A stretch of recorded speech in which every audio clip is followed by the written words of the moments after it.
saw someone say the ridiculously long intro. The intro is super long, but I figured, 5 minutes will let some people get in here. It fills me. If you don't like it, you don't have to stay the whole time. Welcome to the Ether Lobby. Thank you guys for joining. All right, so the show tonight will be about geocentrism. A lot of you guys may have seen me kind of give a partial presentation on this on Globebusters, and I've never really done it beginning to end. And I'm just going to go through it on this channel. If you guys saw, I debated a former physics professor recently, and one of the subjects we covered was spin. And it seemed that my points that I'm going to cover in excruciating detail tonight was somewhat breezed past, and we're just going to cover it. So before we get started, this is what we normally get when I show this information from those people that desperately need to hold on to the idea that the Earth is this globe that's in space vacuum and all this stuff. They will say that these quotes are cherry-picked or quote mined. So let's go ahead and define that so we can preemptively get out of that. Oh, I saw someone notice the shirt. Let's check out the shirt. Oh, yeah. I don't want to talk to Austin anymore.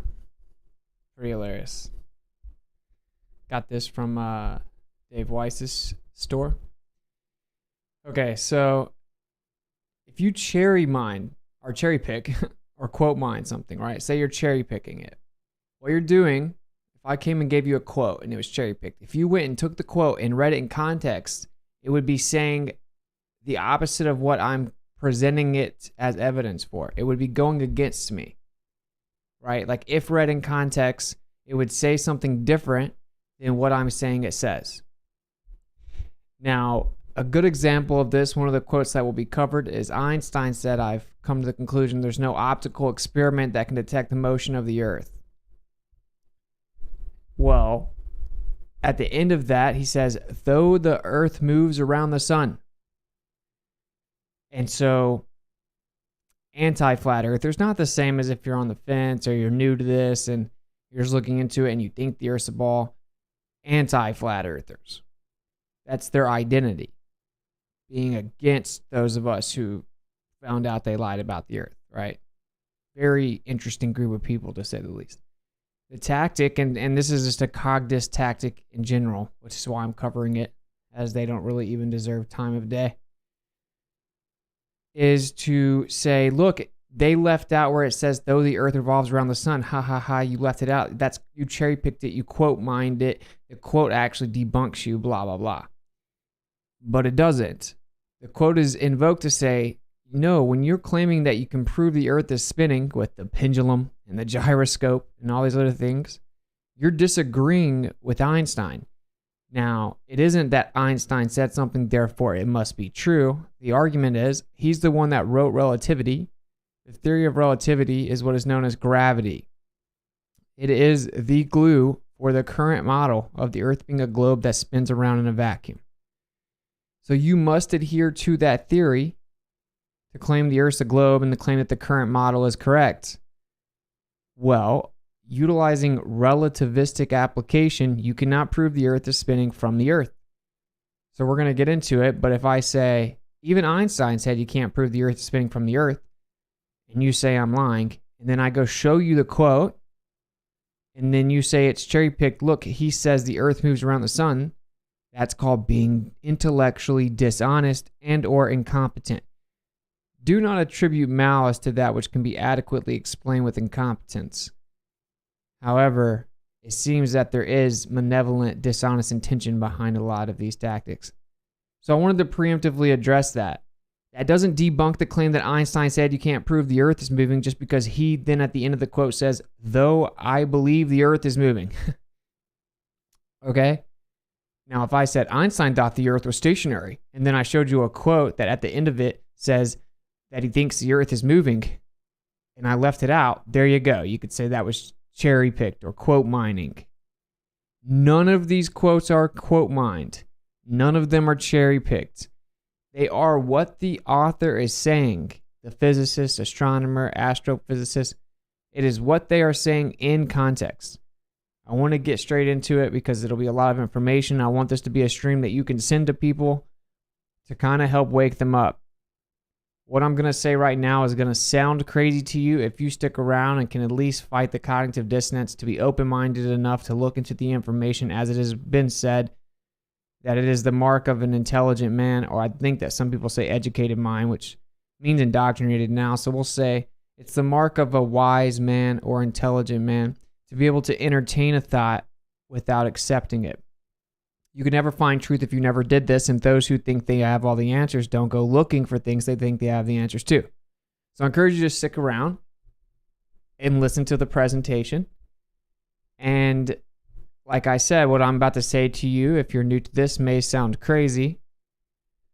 But the truth of the matter is it cannot be scientifically proven that the Earth is moving. Objectively, it cannot. All attempts to do this have failed miserably. They've all yielded a negative results. This is why we have what's called the theory of relativity, that everything is relative. And what is it relative to? Light. So light is the only absolute frame of reference. There's a constant speed of light, and everything is relative to that. Therefore, if we're spinning and the stars are in an absolute frame of reference or stationary relative to the Earth, or if the sky and the stars are spinning and the Earth is stationary, it would look the same because it's just relative to your frame of reference. It's all relative. Okay, that is the current model. And in fact, if this wasn't the model, then it couldn't even be proposed theoretically. So this is the point. It cannot be proven the Earth is moving. If you Google it, they'll tell you all kinds of things that prove the Earth is moving, but they don't. And the reason that it was chosen to believe that the Earth is in fact spinning, tilted, wobbling, revolving around the sun is something called the Copernican principle, which is the idea, the philosophy, that the Earth does not occupy a special or unique position in the universe. It is an idea, a philosophy, that it's illogical to think that the Earth could be in a special place, and it's purely random. It's called the Copernican principle. Due to the philosophical devotion to the Copernican principle, although all evidence has shown us that the Earth is stationary, it has been chosen to be ignored, and the opposite has been promoted to the masses. All right. Now, like I said, it's not science, it's a philosophy. It's effectively a religion. It's a belief system. That's what it actually is. Now, if you want to believe that the Earth is spinning and revolving around in space, by all means, you are allowed to do that. I encourage your right to do that. Just understand, it's a religion. It's a philosophy. This is objective. I know that triggers people, but it just is what it is. So we're going to cover it. Let's get into it. Thank you guys for kicking it. If you send any super chats, they'll pop up on the screen. And if you send any donations to PayPal or to Cash App, we will read them off at the end. That's $WitsitGetsIt on Cash App and paypal.me/inaworld. All right, let's get into it. Oh, yeah. Religion disguised as science. How dare you?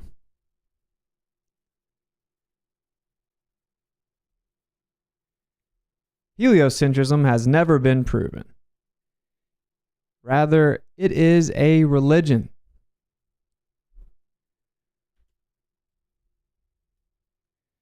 Here's a quote to start us off. I can construct for you a spherically symmetrical universe with Earth at its center, and you cannot disprove it based on observations. You can only exclude it on philosophical grounds. In my view, there's absolutely nothing wrong in that. What I want to bring into the open is the fact that we are using philosophical criteria in choosing our models. A lot of cosmology tries to hide that.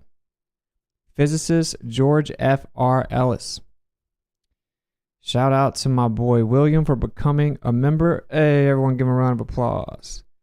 Welcome to the Misfits, brother. What was that a little bit? Yeah. Hey, round of applause. Okay, so Point blank, the quote says it pretty clearly right here. You can't disprove it that the Earth is at the center and stationary and geocentric. It's philosophy. Wow. That's interesting, huh? Because you're not taught that. You're taught it's a fact, and it's actually been proven for a long time. Moving on. This quote is obviously not cherry-picked.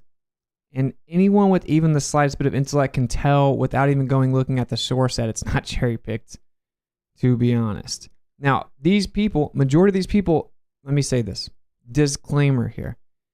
To really avoid, I want you to be open-minded and honest and listen to the information. What you're going to find is there will undoubtedly be people in the comments saying that I cherry-picked the quotes. They're out of context and that I quote-mined them. I objectively did not with any of these, and you can fact-check all of them. That should make you think, why would they have to lie about what's really happening? I want to make sure this disclaimer is known. Majority of these people are under the assumption that the Earth is a ball that revolves around the sun. That's what they believe. These are top-level physicists, astrophysicists, astronomers, cosmologists. But they will tell you, point blank, it cannot be proven. It is a philosophy. And that is the point. That's the point of the stream and the presentation. So that you understand someone has chosen your philosophical worldview for you, presented it to you as if it was science and definitive fact, when in reality, it is not. It is philosophy. It is a religion. That is what this presentation is made to elucidate.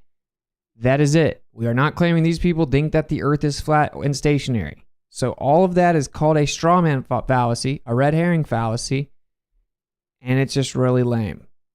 So just think for yourself. Probably the best thing to do. And notice that when people have to lie all the time, it's probably because they can't debate the actual arguments. So this guy, Albert Einstein, I don't know if you heard about him. He was married to his first cousin and then wrote about how he wanted to hook up with her daughter when she was a minor. And oftentimes forgot to put clothes on and couldn't even pass his college entry exam for university. Stole almost all of his work. He patented a blouse and was an ethnic supremacist. Anyway, he says, let's see what's going on with this dude, Albert Einstein here. This guy invented special relativity to counter experiments that revealed the Earth was motionless in space. This eventually led him to general relativity, which forced him to accept a motionless Earth in the center of the universe as a viable cosmological system. This is a fact. System Crasher 113 DLP, thank you for the super chat. For the diaper bag fund. Keep up the great work, bro. Appreciate it. Thank you for the super chat. Will do. And I did hear that diapers are gonna be fun to deal with. All right, thank you for the super chat. So he came up with special relativity in response to Michelson-Morley. We're about to cover that in just a second. And to try to explain away the experiments that show that the Earth is stationary. Oh, well, no, this doesn't show that. And what happened, ironically, was he built general relativity upon special relativity, and what he was forced to admit and concede with general relativity was that the Earth could be stationary, and that's a viable cosmological system. Awkward. All right, moving on. This is the depiction of Michelson-Morley. They shot lasers perpendicular to each other. And the idea was there was an ether, an electromagnetic background, a background for electromagnetic phenomena that sustains the energy, and that there was the Earth shooting through space within that, revolving around the sun. So it was the idea was, well, if we shoot these lights in different directions, based on the fact that the Earth is shooting through space, the light going against the motion of the Earth will take longer to get to the receiver. So this was the expected result. As you can see, the one light is behind the other light. Okay? So this was the expected result. Based on the assumption that the Earth was moving within an ether. This was the actual result. Now, as you can see, They are not exactly the same, but they are nowhere close to the expected results. Expected result with the Earth moving around the sun. Actual results, not exactly the same, a little bit different, did not match the predicted value. This is called phase shift or fringe shift. There would be a difference in where the light is. E equals mc squared means Einstein married his cousin twice. Yikes. Shout out to my boy Awesome Austin at Meltdown. Thank you for the super chat. It's pretty funny. So this is the actual result. And this is known as the most famous failed experiment ever. She had changed physics for good. Okay. Oh no, how dare you. I'm gonna come back over here. I gotta let you guys see the rest of that. I hope that this is understood though. This is so much understood. If you look up Wikipedia, if you talk to a lot of like physicists now, like the guy I debated, if you talk to an anti-flat earther or some call themselves ballers or whatever, they'll regurgitate Wikipedia and they'll talk about, they'll regurgitate the script. And what they will say is that the Michelson-Morley experiment disproved the ether. They will all say this. They'll swear up and down that's what happened. Wikipedia says it. They'll all say it. Now, what actually happened was it showed that there cannot be a stationary ether. And if there is an ether, there cannot be a ball that revolves around the sun. It showed that if there was an ether, the Earth could not be revolving around the sun. It was allegedly going 30 kilometers a second. This would show a certain difference in the light like we just showed, which I'm gonna go back and show it to you guys. So they had an option. Throw out the ether, which was the glue, the foundation for all electrical field theory at the time, which is the only way that we had made any discoveries. And in fact, using that framework is the very way you have the electric society that you have to this day, literally. So it was either unthinkable, the idea to throw out the medium that sustains electromagnetic propagation, electromagnetic waves and light waves, or throw out that the Earth is revolving, equally as unthinkable, right? We could never do that. So that was what actually happened. They want to leave that part out, but that's not really my problem. All right, we got it pulled back up. So again, this is the expected results. This is the actual result. You see, it is still different, but it's not where it's supposed to be. This is what they then had to say happened. The measuring apparatus itself shrank. Wow. Actual results. They said that the measuring apparatus physically shrank, but you couldn't tell that it shrank. And it shrank because it was in motion. This is what special relativity said. That what the physical apparatus that measured the light shrank, but you just couldn't tell by measuring it. And that simultaneously time expanded and slowed down. So it was supposed to have to travel further and take longer, but since the measuring apparatus contracted without being able to notice, time expanded and slowed down without being able to notice, it looked like it went the same distance and took the same time, but it actually didn't. The universe is just playing a trick on you. This is, to this day, the explanation for this experiment to try to explain that the Earth is a ball that revolves around the sun. Science. Again, this is a religion. And when the evidence shows you what you don't want to see, you will make up whatever you need to keep your religion intact, at least the illusion of such. Albert Einstein. I have come to believe that the motion of the Earth cannot be detected by any optical experiment. That's, of course, the physicist, also known as a pseudoscientist, Albert Einstein. So this is weird, right? I mean, this is the quote I told you about. At the end of this, it says, though the Earth moves around the sun, revolves around the sun. And they say it's cherry picked. This is not cherry picked. What he's saying is what he's saying. that an optical experiment cannot detect the motion of the Earth. You can't do that. So when you invoke, mechanical gyros, which don't detect anything, or fiber optic gyros, laser gyros, you can't and simultaneously invoke relativity. The person that made relativity, which is what you use, is telling you right now you can't prove it. Okay, moving on. Another quote. This is a different quote from him, and this is in Einstein's writing about general and special relativity. To the question whether or not the motion of the Earth in space can be made perceptible in terrestrial experiments, the word terrestrial means on the Earth. On or in regards to the Earth. I know that sounds crazy that I just had to define that, but people literally, they're desperate out here. They are getting desperate out here.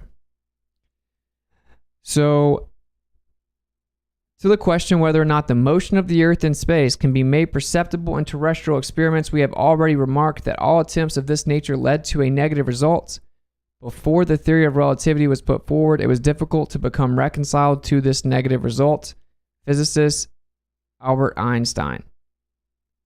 I could put myself on the camera in the corner, but I would be blocking some of the presentation. Thank you, Trey, for becoming a member. Level 3. What a legend. Hey, everyone give him a round of applause. Welcome to the Miswits Level 3. Crushing. Thank you very much. Greatly appreciated. Okay, so he's point blank saying there's nothing you can do on the Earth to prove that the Earth is moving. And so when I say Einstein himself said, according to relativistic application, that you cannot prove the Earth is moving from the Earth via experiment, and then I show you this quote, it's not quote mining. It's not cherry picking. It's objectively what Einstein and relativity says. Moving on. The despair. Now here is Mickelson himself. So we have Albert Michelson, some say Michelson. From the Michelson-Morley experiment, this is what he said about the experiment. He said, this conclusion directly contradicts the explanation which presupposes that the Earth moves. So again, if you look it up, it didn't prove anything to do with the Earth. It just disproved the ether. That was all it showed. It didn't have anything to do with the Earth moving. Although the paper is literally titled Earth's Relative Motion Through the Ether. This is the guy that did it. It's telling you this conclusion of the experiment directly contradicts the explanation that presupposes that the Earth moves. Presupposes. It's a religion. It is a philosophy. Here is Henry Poincaré, and he's actually the original person that put out relativity. Let me move this up some. And he put it out a year before Einstein. Go. He put out relativity a year before Einstein. Einstein stole it from him. In fact, he then came out and released a refutation of the theory. Einstein stole his work from this guy. Wonder why you haven't heard about him. A great deal of research has been carried out concerning the influence of the Earth's movement. The results were always negative. Always. So when you bring up a pendulum from 1851 called Foucault's pendulum and you claim that he proved the Earth was spinning and you can still use that, you're incorrect. Stop blindly believing whatever you read on Google because they've become so desperate in an attempt to counter the flat Earth movement, they have just started making stuff up. Yeah. Henry Poincaré, the person that literally created the theory of relativity and Einstein took his work from, he released it a year before Einstein, said, a great deal of research has been carried out concerning the influence of the Earth's movement, and all the results were always negative. Okay, moving on. Here he is again. We do not have and cannot have any means of discovering whether or not we are carried along in a uniform motion of translation. Physicist Henry Poincaré. Again, you can't prove that the Earth is moving. We do not have and cannot have any means of discovering that. Point blank. And again, none of these are out of context. Go look the quote up if you don't believe me. I did make all these memes. It took a while. I made sure to cite a lot of them towards the end. Moving on. The failure of the many attempts to measure terrestrially any effects of the Earth's motion. Then he goes on in the rest of the quote to explain the theory of why you can't detect the Earth's motion.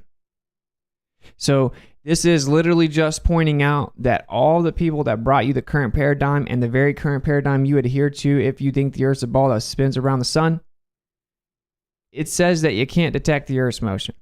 Okay, the failure of the many attempts to measure terrestrially any effects of the Earth's motion. Any effects, okay? This is Wolfgang Pauli, very famous physicist within the heliocentric paradigm. Next quote. There was just one alternative. The Earth's true velocity through space might happen to have been nil. Physicist Arthur Eddington, from the infamous Eddington experiment, where him and Einstein worked together to allegedly validate relativity by seeing a star behind the eclipse, because it allegedly proved the bending and warping of space-time and the star bent around the eclipse. Very infamous relativity and heliocentric proponent. He's talking about the Michelson-Morley, and he's explaining either we had to come up with the idea that the measuring apparatus physically shrank, but we just couldn't tell, and then time slowed down so it looked like it was the same time, or the other alternative was that the Earth's true velocity through space might happen to have been nil, also known as stationary. Moving on. Heinrich Lorentz, who is the guy who came up with the Lorentz contraction, which is what they utilized to say the physical measuring apparatus was shrinking and is still used to this day, the Lorentz contraction and Lorentz transforms. He said, briefly, everything occurs as if the Earth were at rest. I want to come back over here for a second. Physicist Heinrich Lorentz. Briefly, everything occurs as if it were at rest. If you believe that the Earth is a globe, and we were told the truth about the Earth, and it is in fact a ball with a radius of 3,959 miles with a circumference of 24,901 miles around the equator, tilted over, wobbling, spinning 1,037 miles per hour east of the equator, and shooting around the sun, and you believe there's something called gravity, and it bends the immensity of the ocean's water around the exterior of the spinning sphere inside of a vacuum with gas pressure sitting next to this vacuum within this vacuum. And relativity is holding all this together and making the Earth revolve around this solar system with other planets. If you choose to believe that, which you certainly have the right to do that, you must understand that your position requires, necessitates, dictates that you can never prove that the Earth is moving from the Earth or with any experiment or with any observation, and it will always look like the Earth's at rest. The universe is just set up in such a way as if to deceive you and trick you into thinking that it's stationary when it's actually tilted, wobbling, spinning, revolving, getting carried through space by the sun 500,000 miles per hour as the galaxy goes 1.3 million miles per hour. This is the only position you can take.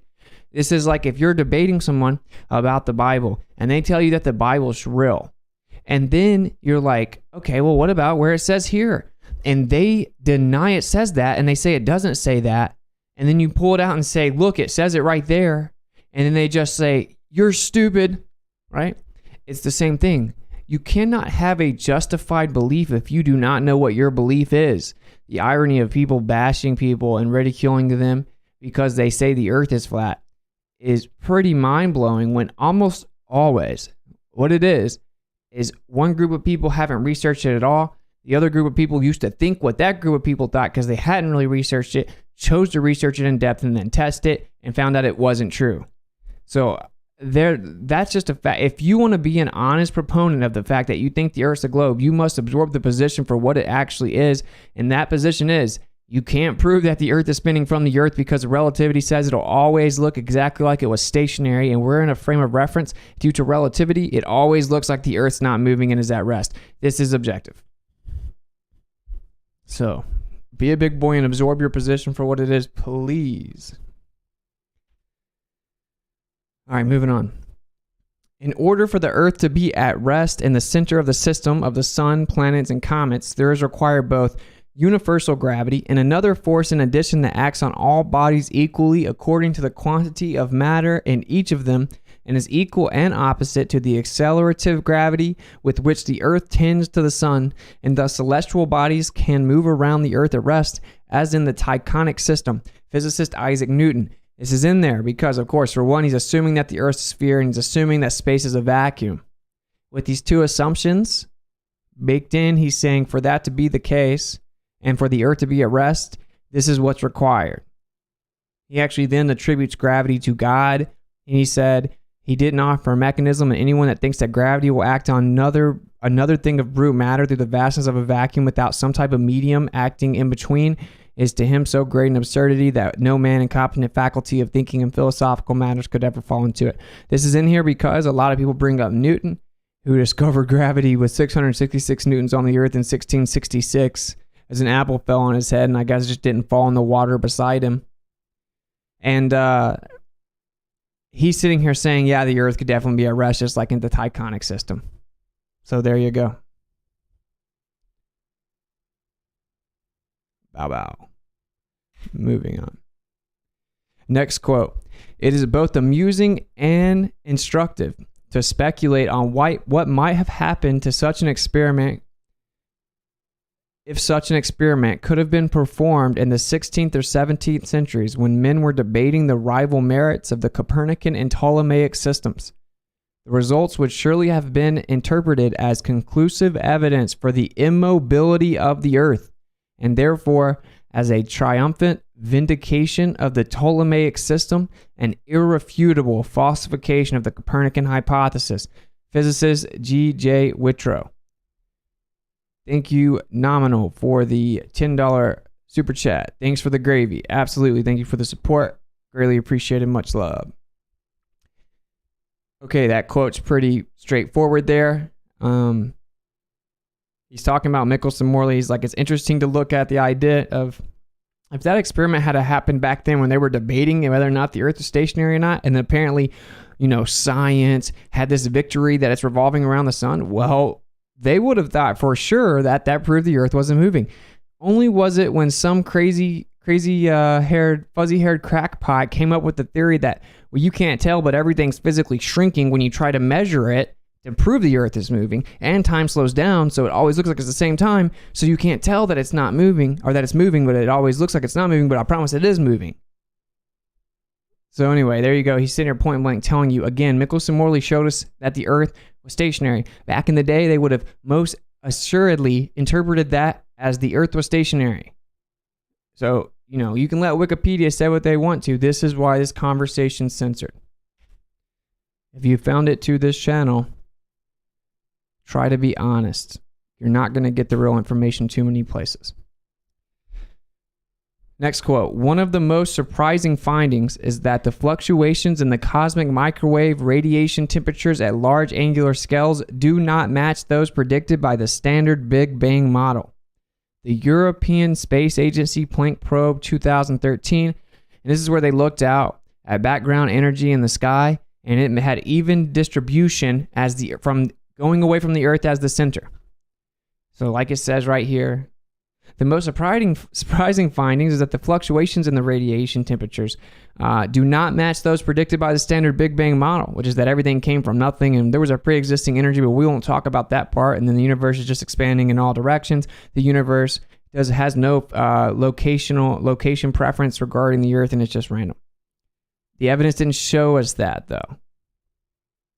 Another geocentric quote, of course. Again, the European Space Agency. Moving on.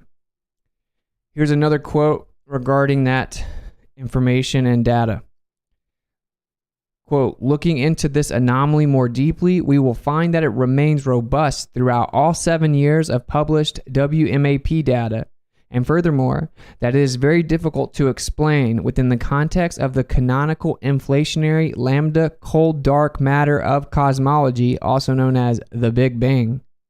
The observations disagree markedly with the prediction of the theory. Now, as opposed to saying maybe our theory is wrong and the Earth is stationary, and that's why all the energy looks like the Earth is stationary, we will ignore that and desperately try to come up with some other theory in attempt to save our Copernican principle of philosophy. Weird. Astrophysicists Glenn Starkman, Craig Copey, Dragan Huderer, and Dominic Schwarz. Next quote. The apparent alignment in the cosmic microwave background in one particular direction through space is called evil because it undermines our ideas about the standard cosmological model. The Copernican principle seems to be in jeopardy. Physicist Ashok Singhal. I'm going to come over here to talk to you for a second. So this is in regard, now I have these quotes kind of all discombobulated, but I'm going to give you context as we go through them. This is in regards to them looking out at energy, the background energy around the Earth when you look out to the sky. And it shows that the Earth is in the center. It's an even distribution, and the temperatures all specifically coordinate with where the Earth is. And it doesn't really make sense because they're supposed to be all random and have no preference as to the location of the Earth. Because remember, the Copernican principle is that the Earth occupies no special or unique position in the universe. It's a tiny speck of dust in this ever-expanding universe of nothing. It's purely random, and it doesn't really matter at all. The evidence didn't show us that, though. It showed us that it was literally in the center. So they called it the axis of evil. They gave a moral descriptor, evil, to an observation of the universe. It's a philosophy. And it's a weirdo philosophy, to be honest. So I just want you guys to fully understand what the context, the whole context is just what the title of the stream is. It's Geocentrism.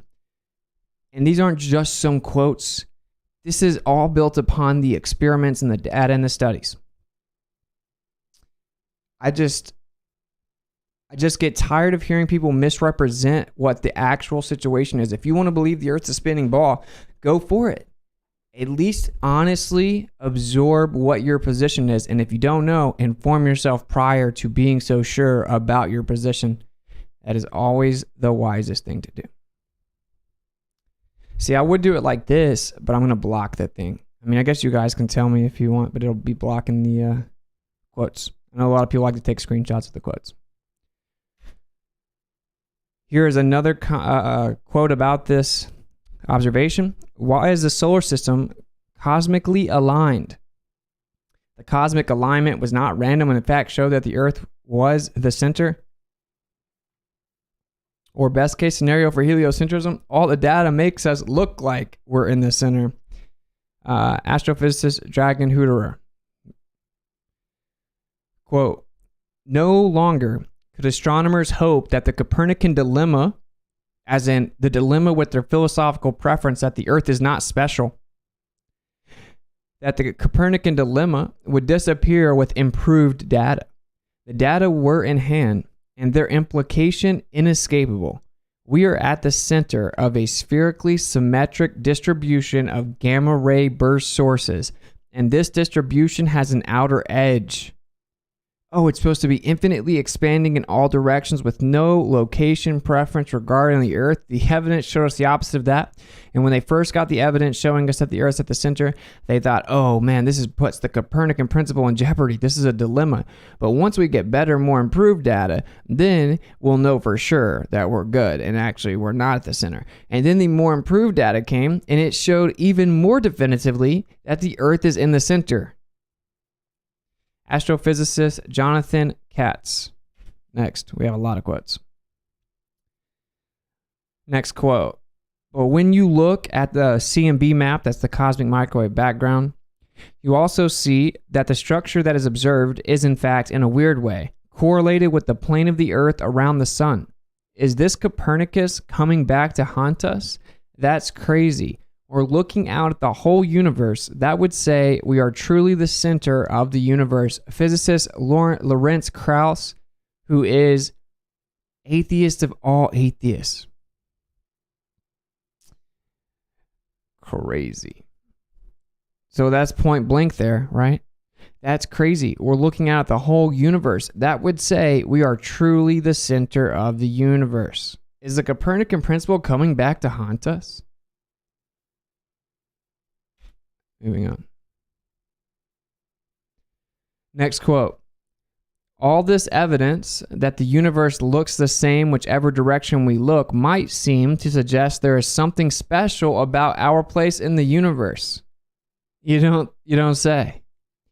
In particular, it might seem that if we observe all other galaxies to be moving away from us, then we must be at the center of the universe. This is, however, an alternative explanation. There is, however, an alternative explanation. The universe might look the same in every direction as seen from any other galaxy too. This, as we have seen, was Friedman's second assumption. We have no scientific evidence for or against this assumption. I'm going to read that again. We have no scientific evidence for or against this assumption. Now, actually, we have tons of evidence against it because all the evidence shows us that the Earth is the center. So they're like, oh, well, it'll just look like you're at the center everywhere. So I'll try to go through the quotes without giving my commentary first. I'm going to start over, sorry. Quote, all this evidence that the universe looks the same whichever direction we look might seem to suggest there is something special about our place in the universe. In particular, it might seem that if we observe all other galaxies to be moving away from us, then we must be at the center of the universe. There is, however, an alternative explanation. The universe might look the same in every direction as seen from any other galaxy too. This, as we have seen, was Friedman's second assumption. We have no scientific evidence for or against this assumption. We believe it only on grounds of modesty. It would be most remarkable if the universe looked the same in every direction around us, but not around other points in the universe. Physicist Stephen Hawking. It would be most remarkable because it would mean that the Earth was placed in the center and that it occupies the special, unique position of all positions where everything moves around us. You can call it modesty, but the truth is, you don't want to be humble and modest enough to acknowledge a creator. That's weird. Next quote. Michelson and Morley found shifts in the interference fringes, but they were very much smaller than the size of the effect expected from the known orbital motion of the Earth. Physicist John D. Norton. Now, if anybody saw the debate I had, he was telling me that they saw nothing. I'm going to come back over for this too.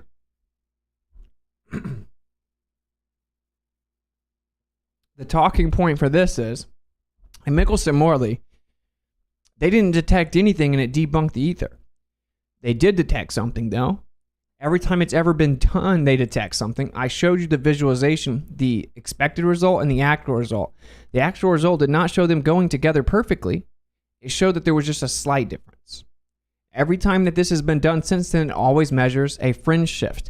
Every single time. In fact, it was replicated even by the Air Force in 1987, and then it was published. The results were published in a Nature article, and it shows the same thing that Michelson-Morley got. There is a fringe shift, but it's not what was expected. Hillside, cheers. Brother, thank you for the $20 super chat. Greatly appreciated. And cheers back, my guy. Thank you for the support. So in the debate, I was told they didn't measure anything. No, it was nothing because they classified it as a null result, meaning they expected it to be a certain amount because they assumed that the Earth was moving around the sun. They didn't find that, so they said, oh, it's a null result. It's not what we expected to find. And then the experimental error is the excuse.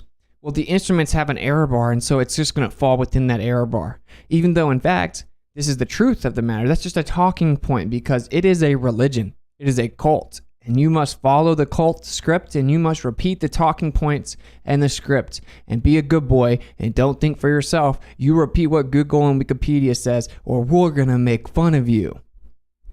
So, like I said, there always was a difference. And the apparatus that Michelson-Morley used was sensitive enough to detect as little as 2 miles a second. And the claimed orbital speed of the Earth going around the sun was close to 20 miles a second. So it was close to 20 miles a second assumed orbital motion speed through the Earth. The apparatus was sensitive enough to detect 2 miles a second. And it did consistently detect a fringe shift, but not what was expected, less than 1/6 the value predicted by the motion of the Earth. Thank you, Ken Edits, for the $10 super chat. Gravy. Yes, sir. Thank you for the support, brother. Much love. It's greatly appreciated. This is some gravy. Anyone that's honest about this was one of the biggest red pills for me is when I found out, like, oh, wow, you guys know that all the evidence shows the Earth is stationary, and you're pushing this philosophy on me and all my homies and my children and my family. I mean, I don't have children yet, though I do on the way, but all my friends and family, all of us when we're young, as if it's fact. See, it's like science, and it's just your like weirdo philosophy that you're scared of the Earth being special. That's so weird to me. If the Earth is special, it's special, bro. Don't make this weird. All right, let's move on. How dare you? In a world. So again, Michelson and Morley found shifts in the interference fringes, but they were very much smaller than the size of the effect expected from the quote-unquote known orbital motion of the Earth. Okay. Seems different than the mainstream anti-flat Earth talking points, but what do I know? Next quote. But when you look at the cosmic microwave background map, you also see that the structure that is observed is in fact, in a weird way, oh, did we go backwards? In a weird way, correlated with the plane of the Earth around the sun. Is this Copernicus coming back to haunt us? That's crazy. We're looking out at the whole universe. That would say we are truly the center of the universe. Physicist Lorentz Krauss. Sorry, I don't know if it went backwards. It did. Okay. Next quote. What happened when the experiment was done in 1887? That's Michelson-Morley.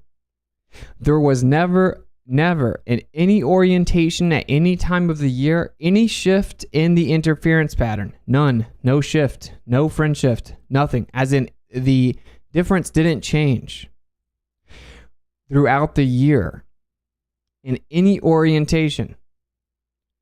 What's the implication? Here was an experiment that was done to measure the speed of the Earth's motion through the ether. This was an experiment that was 10 times more sensitive than it needed to be. It could have detected speeds as low as 2 miles a second instead of the known 20 miles per second that the Earth is in its orbital motion around the sun. It didn't detect it. What's the conclusion from the Michelson-Morley experiments? The implications is that the Earth is not moving.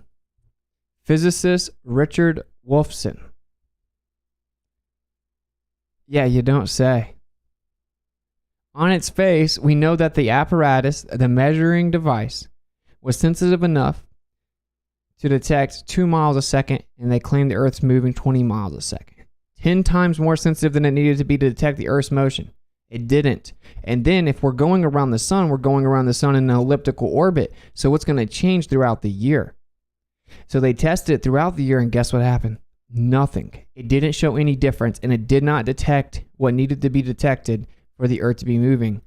Based on this, the conclusion, the implications of the experiment was that the Earth is not moving. Again, physicist Richard Wolfson.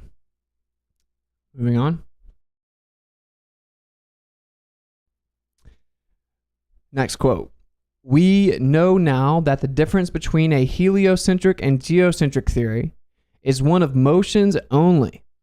and that such a difference has no physical significance, the Ptolemaic and Copernican views. When improved by adding terms involving the square and higher powers of the eccentricities of the planetary orbits and physically equivalent to one another. Astronomer Fred Hoyle, who coined the term Big Bang,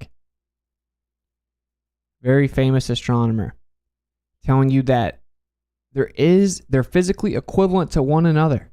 The geocentric and heliocentric models. That's not what you're told in school, though, is it? You're told it's a definitive fact, and anyone that even dares to question it is crazy. Moving on, next quote. Tycho Brahe proposed a dualistic scheme with the sun going around the earth, but with all other planets going around the sun. And in making this proposal, he thought he was offering something radically different from Copernicus. And in rejecting Tycho's scheme, Kepler obviously thought so too. Yet in principle, there is no difference. Of course, there is a major difference overall. One is that the Earth's not moving. One is that the Earth is moving. One is that the Earth is a tiny speck of dust in the ever-expanding universe of nothingness, because if it's in a heliocentric model, you're making a claim about the rest of the universe too. Because then you're making a claim about where the planets have to be relative to you and the solar system and all this other stuff. Or the Earth is geocentric in the center of all things. These are drastically different, but they are not different mathematically or in the sense of a coordinate system or in the sense of all physical observations or evidence. You can try to use either system if you apply relativity, which simply says if the Earth is moving, it will appear like it is stationary. That's what it says. It says, although all evidence shows the Earth is stationary, it's actually moving. That is what relativity is. So that's what he's saying here. Moving on. Next quote. There is no planetary observation by which we on Earth can prove that the Earth is moving in an orbit around the sun. Thus, all Galileo's discoveries with the telescope can be accommodated to the system invented by Tycho Brahe just before Galileo began his observations of the heavens. In this Tychonic system, the planets move in orbits around the sun, while the sun moves in an orbit around the Earth in a year. Furthermore, the daily rotation of the heavens is communicated to the sun and planets, so that the Earth itself neither rotates nor revolves in an orbit. Physicist Bernard Cohen. Now, people, again, the globe Earth zealots, if you will, do whatever they can to try to dismiss this. And they try to claim that these are out of context. They're all in context, and all this is exactly what they said and what they meant. And is just subjective if you even slightly interpret and understand what relativity itself is and what the actual heliocentric model is. What they want to try to say is, oh, well, they're just talking about revolving around the sun. You can't prove it. They don't mean rotating, because they want to claim that they can prove the Earth is spinning with a gyro and the pendulum. Like, they want to come up with whatever they can. Right here, very point blank explains to you, no. First of all, if the Earth is not revolving, it's not rotating either. Okay? If it's rotating, it has to be revolving. They both go together. And that an equally viable system is that the Earth is stationary. And that there's no planetary observation by which we on Earth can prove that the Earth is moving in an orbit around the sun. Again, physicist Bernard Cohen. All right, next. Quote, before Copernicus, people thought that the Earth stood still and that the heavens revolved about it once a day. Copernicus taught that really the Earth revolves once a day and the daily rotation of the sun and the stars is only apparent. Galileo and Newton endorsed this view, and many things were thought to prove it. For example, the flattening of the Earth at the poles, and the fact that bodies are heavier there than at the equator. But in the modern theory, the question between Copernicus and his predecessors is merely one of convenience. All motion is relative, and there is no difference between the two statements. The Earth rotates once a day, and the heavens revolve about the Earth once a day. The two mean exactly the same thing, just as it means the same thing if I say that a certain length is 6 feet or 2 yards. Astronomy is easier if we take the sun as fixed than if we take the Earth let's read that again here. Astronomy is easier if we take the sun as fixed than if we take the earth. Oh, that's how we determine what's true. Whatever's easiest and goes with our philosophy. We should probably teach children this as definitive fact. And this is censored, right? To discuss this conversation, we get censored. Why would that make any sense to anybody that can actually think for themselves and search out the truth? Astronomy is easier if we take the sun as fixed than if we take the earth.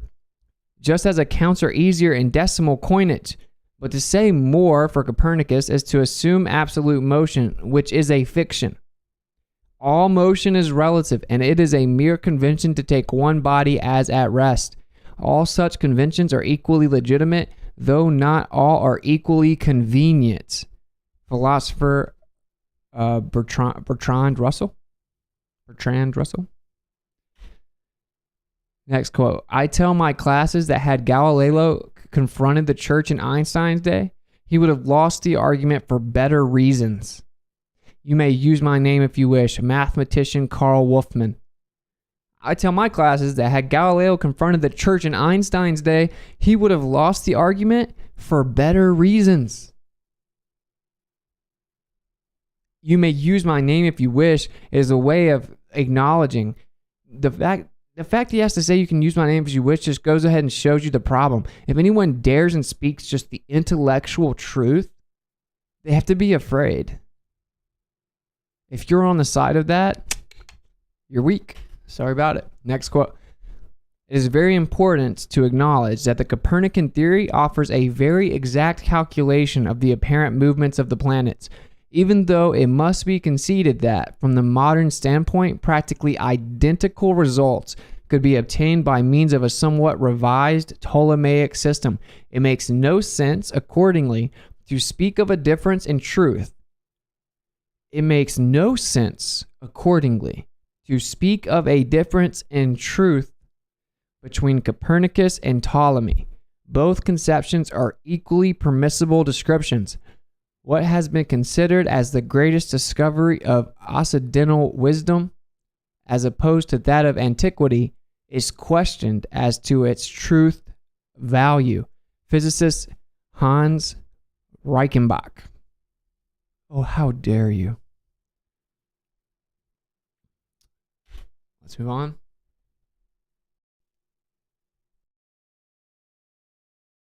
Quote, the Earth-centered system is in reality absolutely identical with the system of Copernicus, and all computation of the places of the planets are the same for the two systems. Astronomer J.L.E. Dreyer. I want to come back over here and make sure everyone's understanding the purpose of this presentation. This is it. You will be told that if you dare question that the Earth is revolving around the sun and there's a solar system and we know exactly what it is and the sun's the center of it and we're flying through space, you're crazy. You deny science. You don't understand all the scientific evidence we have.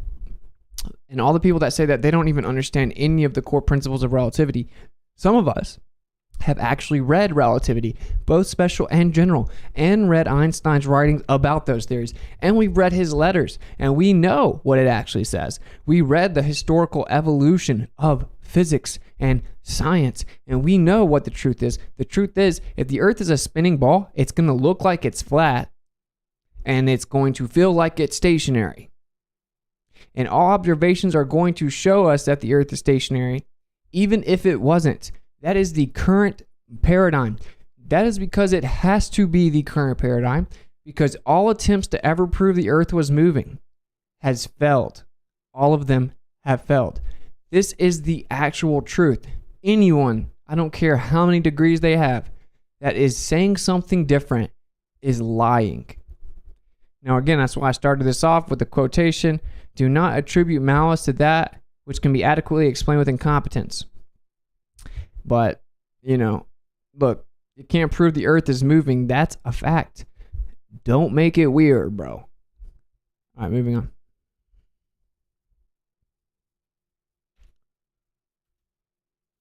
Quote, The ancient argument over whether the earth rotates or the heavens revolve around it, as Aristotle taught, is seen to be no more than an argument over the simplest choice of a frame of reference.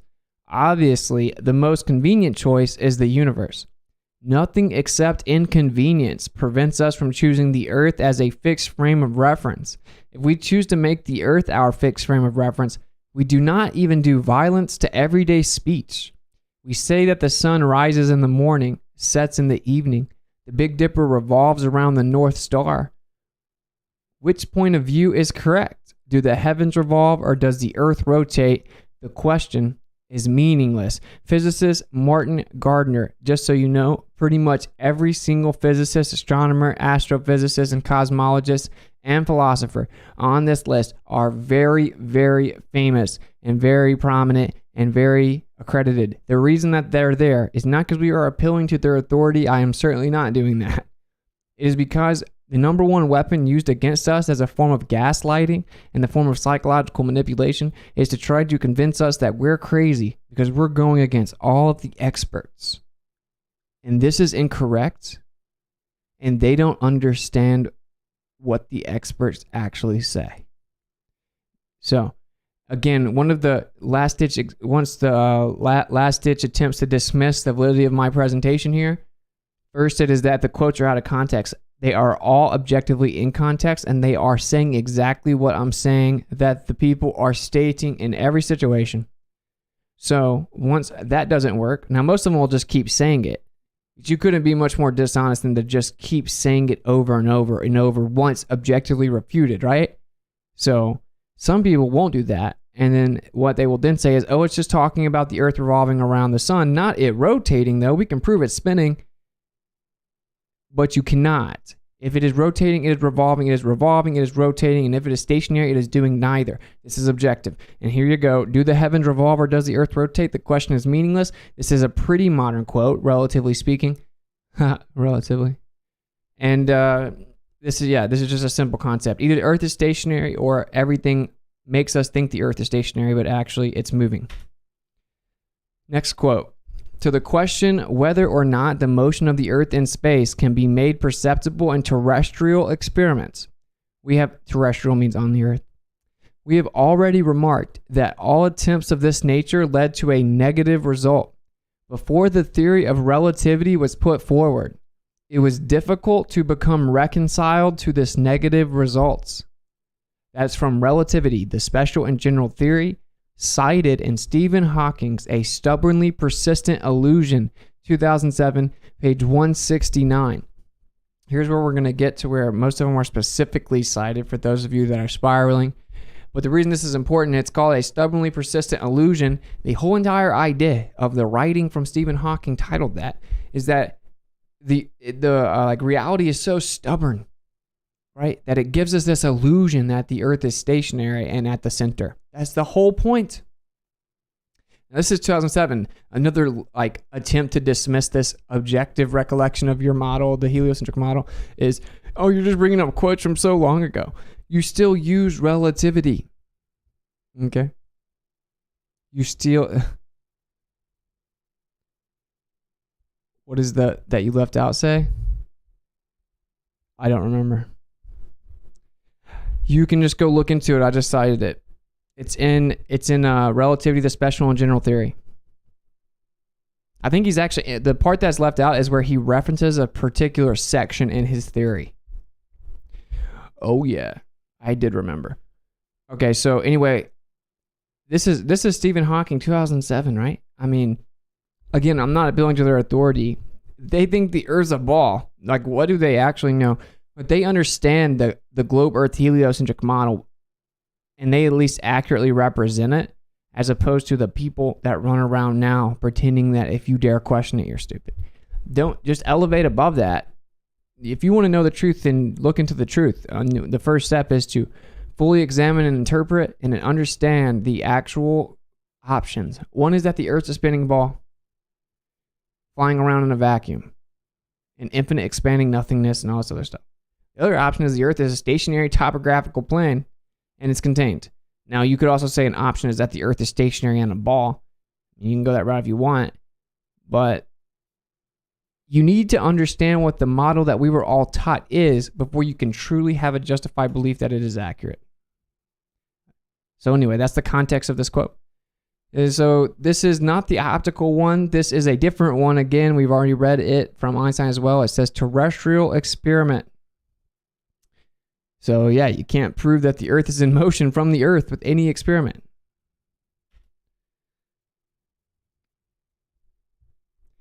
Quote, if the Earth isn't moving relative to the ether, then Earth alone among the cosmos is at rest relative to the ether. Now that may be an absurd possibility, but maybe it's true. I think you can see, now think about the bias in that, right? Like, no, now that may be an absurd possibility. Why? Because that's what all the evidence shows. You're actually speaking backwards. Anyway, now that may be an absurd possibility, but maybe it's true. I think you can see that this is not going to be very philosophically satisfying, and it isn't satisfying physically either, but it violates the Copernican principle that the Earth isn't special. It is particularly absurd in light of what we know from modern cosmology, namely that there are places in the universe, distant galaxies in particular, that are moving away from us at speeds very close to the speed of light. It's absurd to imagine that everything in the universe is pinned to Earth when there are such a wide range of speeds relative to Earth throughout the universe, but it suffices to rule it out on this philosophical ground. Philosophical ground. Now, his actual logical postulation here as to why it suffices to rule it out philosophically is the assumption that there is a vacuum out in outer space and that they actually understand the mass distribution and the quality and characteristics of what they observe in the sky via the lights and the quote-unquote redshifts, and the assumption that there is a vacuum out there. And that is where you get the claim that these galaxies are going near the speed of light in all directions. You must make all these other base assumptions. Within those base assumptions, he says it seems philosophically absurd to him to think that all that would be going on while pinned to the Earth as the center. But he points out very point blank here that the Earth alone among the cosmos is at rest relative to the ether if the Earth isn't moving relative to the ether. Now that may be an absurd possibility, but maybe it's true. I think you can see that this is not going to be very philosophically satisfying. And as he comes down right here, he explains, but it suffices to rule it out on this philosophical ground. But actually it doesn't. You're philosophically and logically bankrupt, my guy. Moving on. Quote, thus we may return to Ptolemy's point of view of a motionless Earth. This would mean that if we use a system of reference rigidly fixed to the Earth in which all stars are performing a rotational motion with the same angular velocity around the Earth's axis, one has to show that the transformed metric can be regarded as produced according to Einstein's field equations by distance rotating masses. This has been done by Thuring. He calculated a field due to a rotating hollow thick-walled sphere and proved that inside the cavity it behaved as though there were centrifugal and other inertial forces usually attributed to absolute space.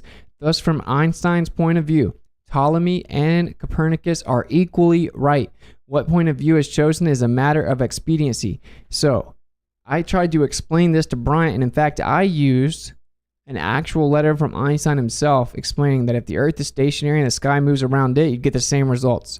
This is what's being explained here, and this is assuming relativity, assuming gravity, and then still trying to apply it to an assumption of a vacuum. And none of those are actually proven, founded, or verified at all, right? In fact, they've been falsified.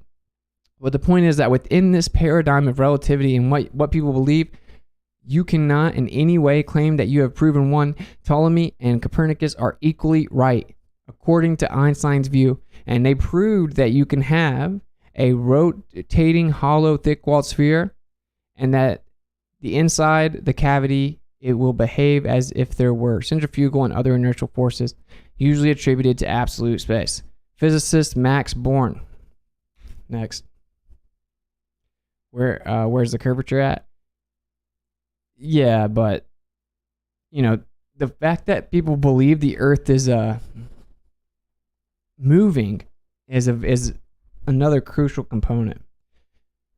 The cogdis wants to hold on to the moving Earth too. If you have to think the Earth isn't moving, then you still have to think that you have to accept the fact that the model that they taught you mainstream that everyone believes actually could be wrong. And that is the main enemy we're fighting, is the need for people to be accepted, and they want to be. The truth is, if you come over to the truth side of things, you're going to feel more at home and have more family and feel more accepted with people that truly care about the truth and you than you ever have up to that point. But you have to be able to get over the fear of not being accepted by the illusory consensus and majority that actually don't care about you, don't care about this, are distracted and don't realize the philosophical and spiritual implications of this discussion, and they don't care. They just want to make sure that they can feel like they're accepted and they're cool. And then people will project their intellectual insecurity, attack others, ridicule them, lie, constantly insult them, and try to intimidate you away from looking into this by projecting their own fear onto you.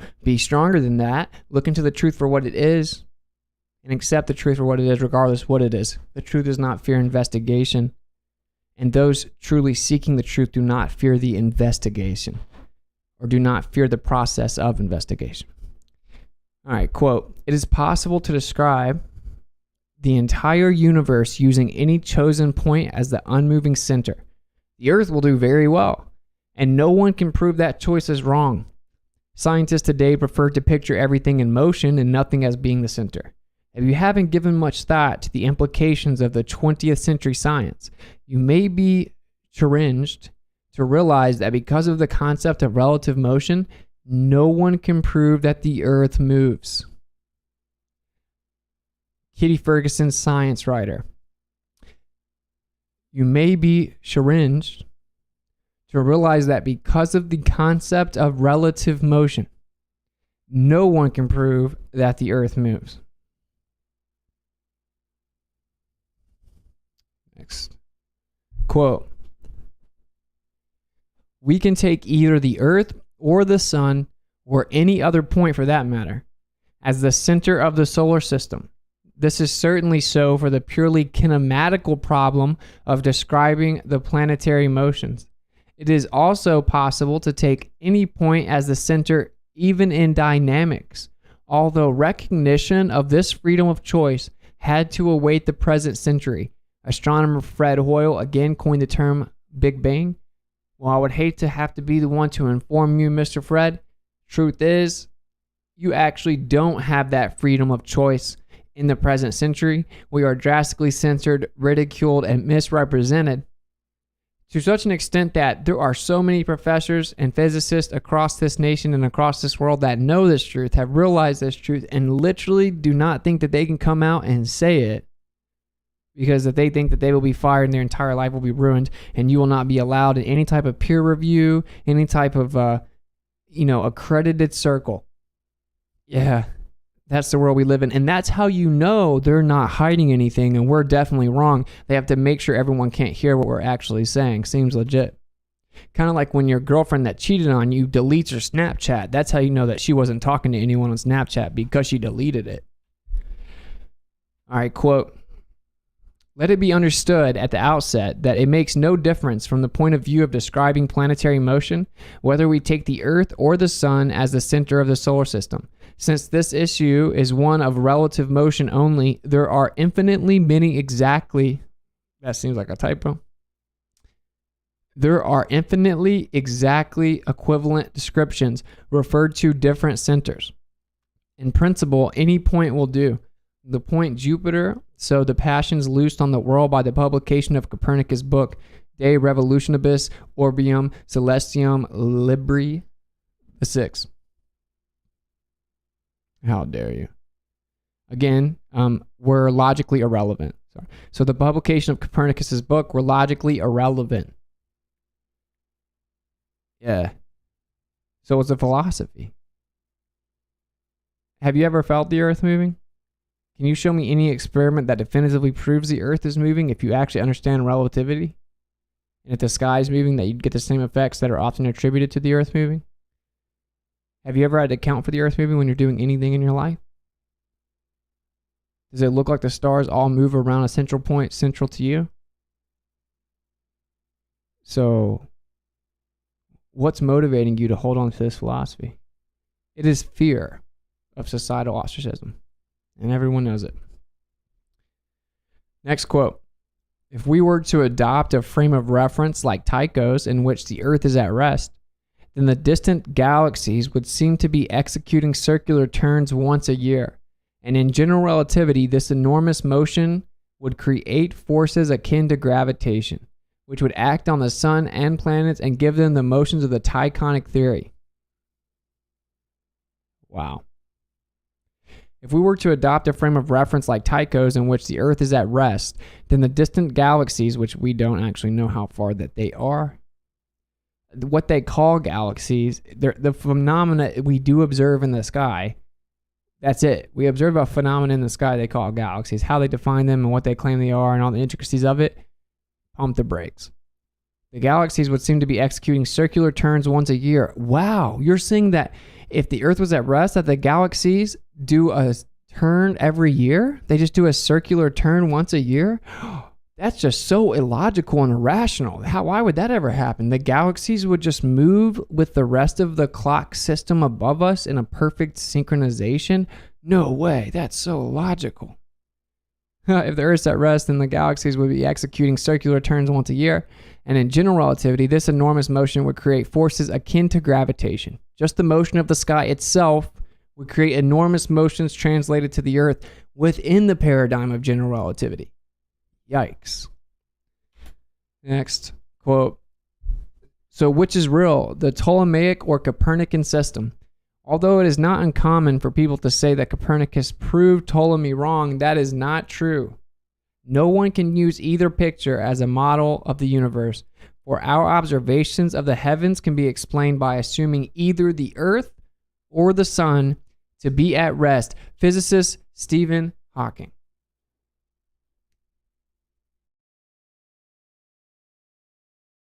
I feel like that one should really soak in for a second. And I'm going to read it again. Hey, you.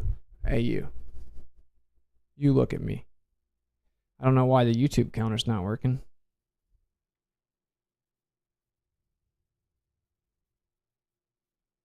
How dare you? All right, anyway. So this is Stephen Hawking, very famous guy over there, right? So this is what he said, and I want you to just really soak it in here. So which is real, the Ptolemaic or Copernican system? Although it is not uncommon for people to say that Copernicus proved Ptolemy wrong, that is not true. No one can use either picture as a model of the universe, for our observations of the heavens can be explained by assuming either the Earth or the sun to be at rest. The claim, it's just talking about revolution around the sun, it's not talking about rotation. No, it's talking about both. If the Earth is at rest, it's not rotating. If the sun is moving around the Earth, it can't be rotating. If it's at rest, that's the opposite of rotating. There is no evidence that the Earth is rotating or revolving. All the evidence shows that it's stationary. That's what I want to make sure is abundantly clear by the end of this. And honestly, if it's not, you're being dishonest with yourself. You're lying to yourself. Moving on.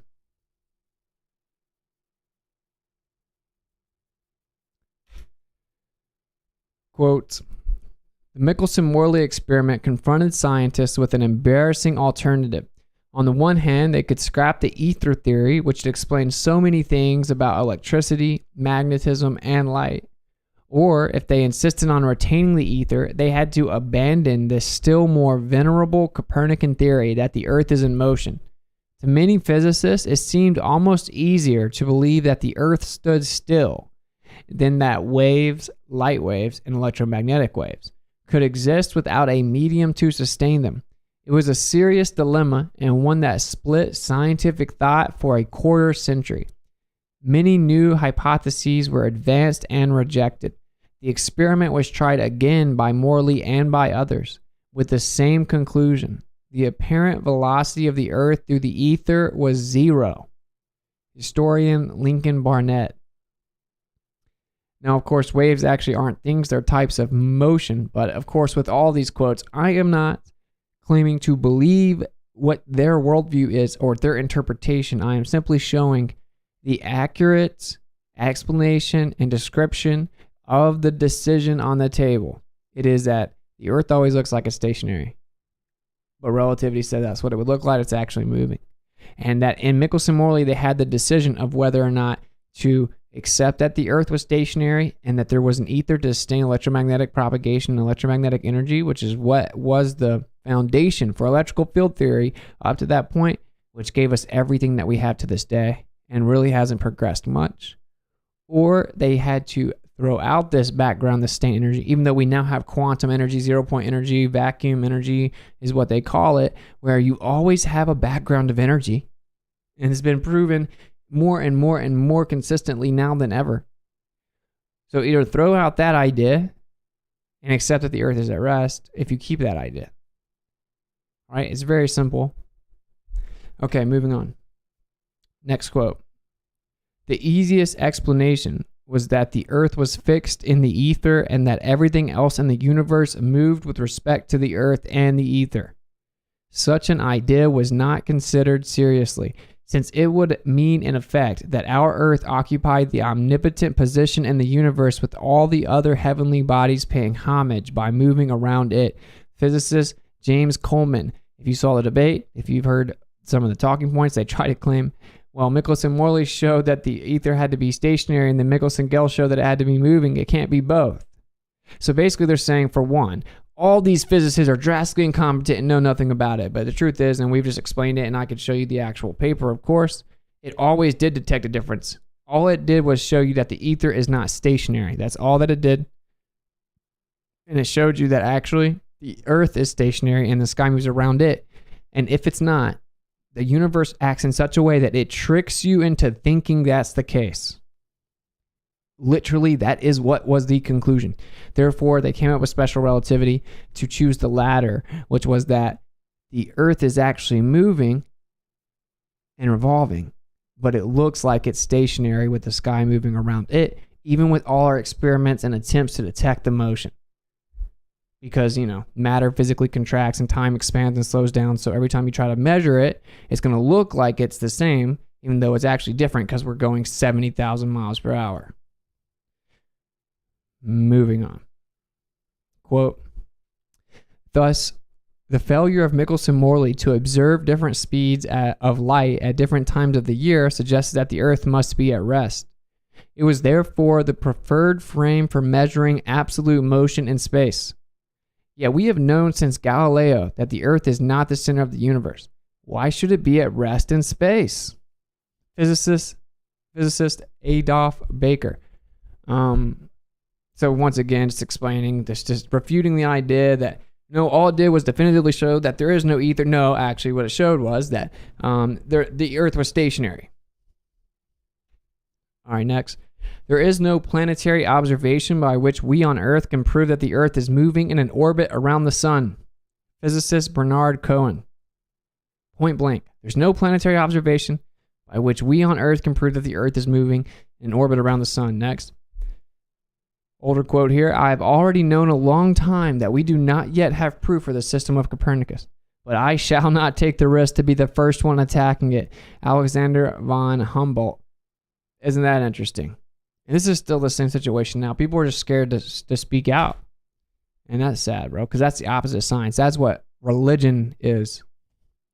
Quote, thus even now, 3.5 centuries after Galileo, it is remarkably difficult to say categorically whether the Earth moves.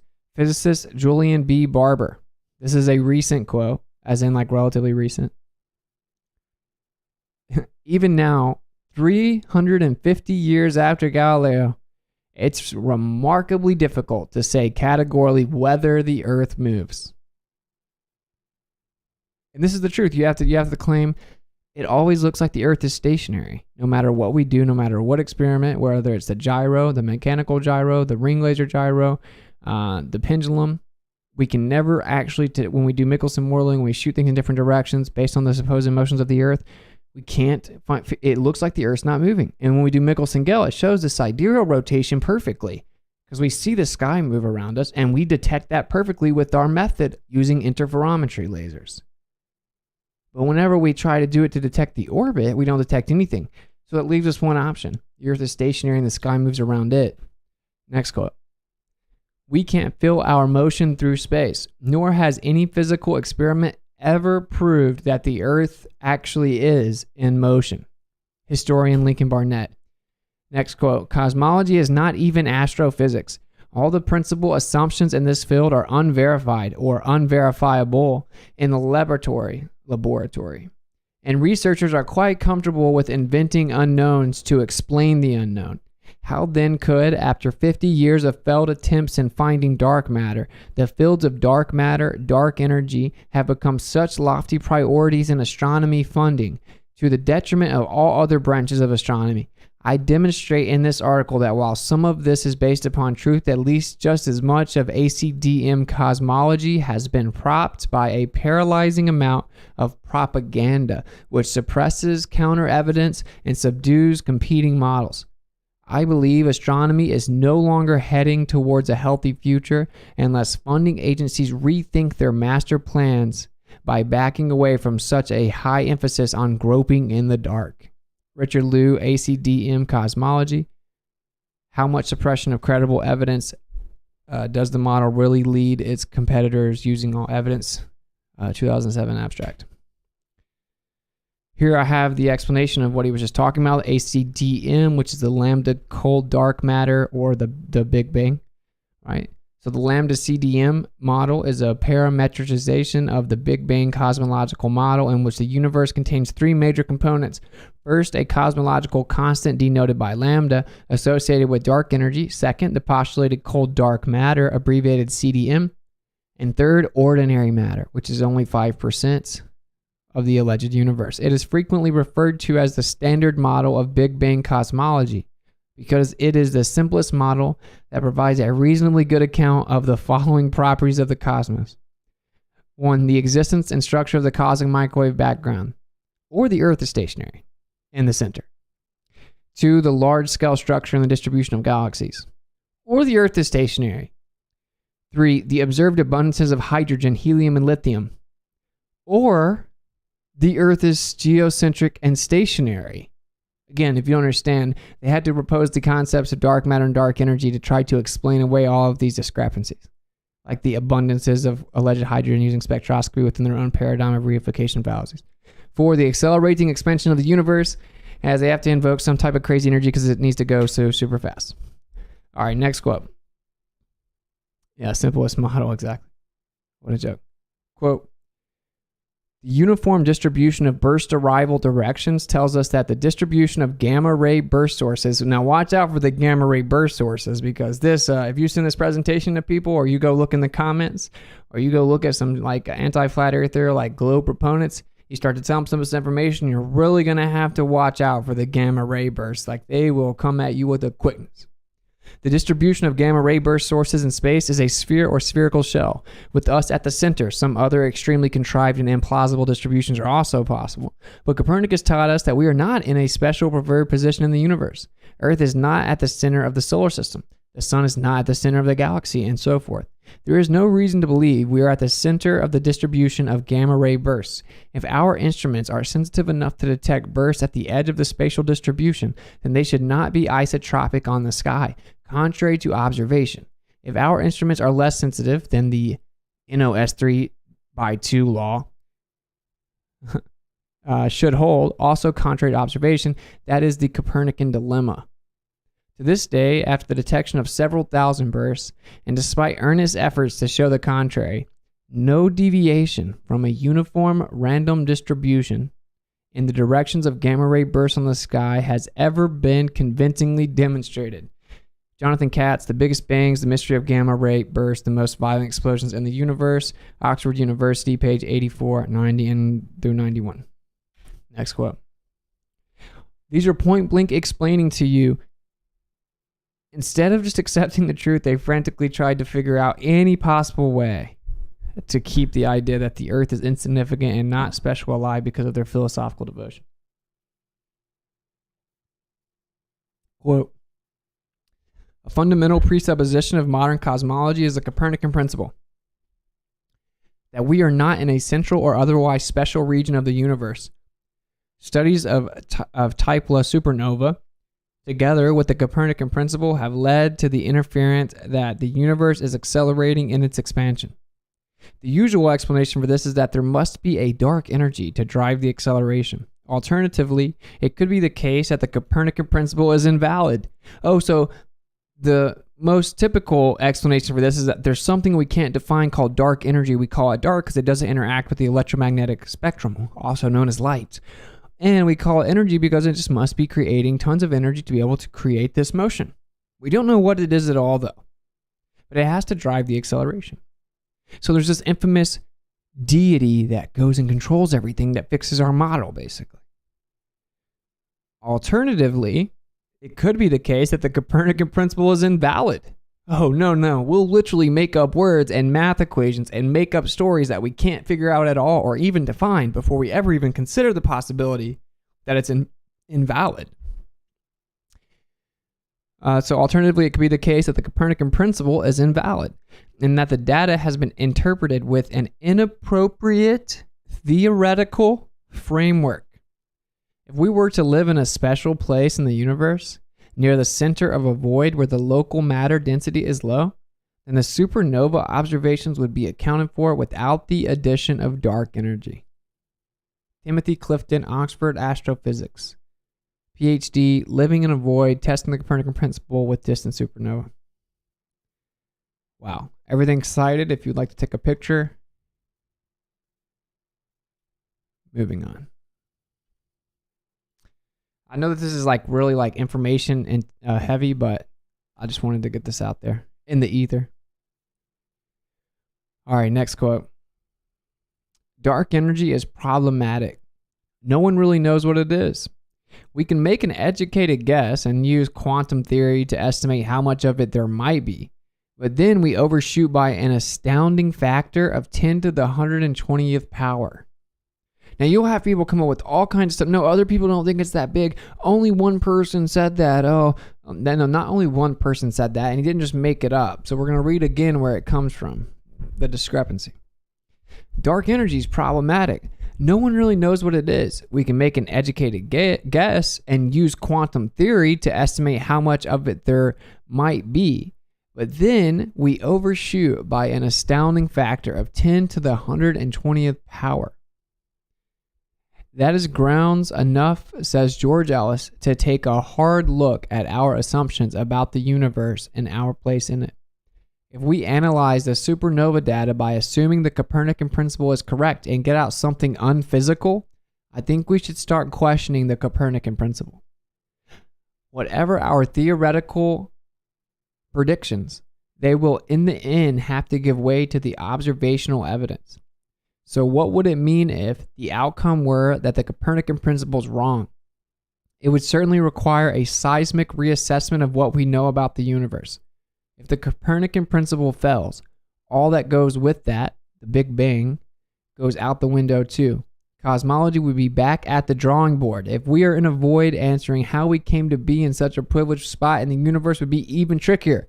We aren't in a void of empty nothingness, and it isn't too complicated. There must be intelligent design behind all creation requires a creator. There must be an intelligent, sentient design to place order in place. How dare you use logic instead of believing my illogical religion? Next.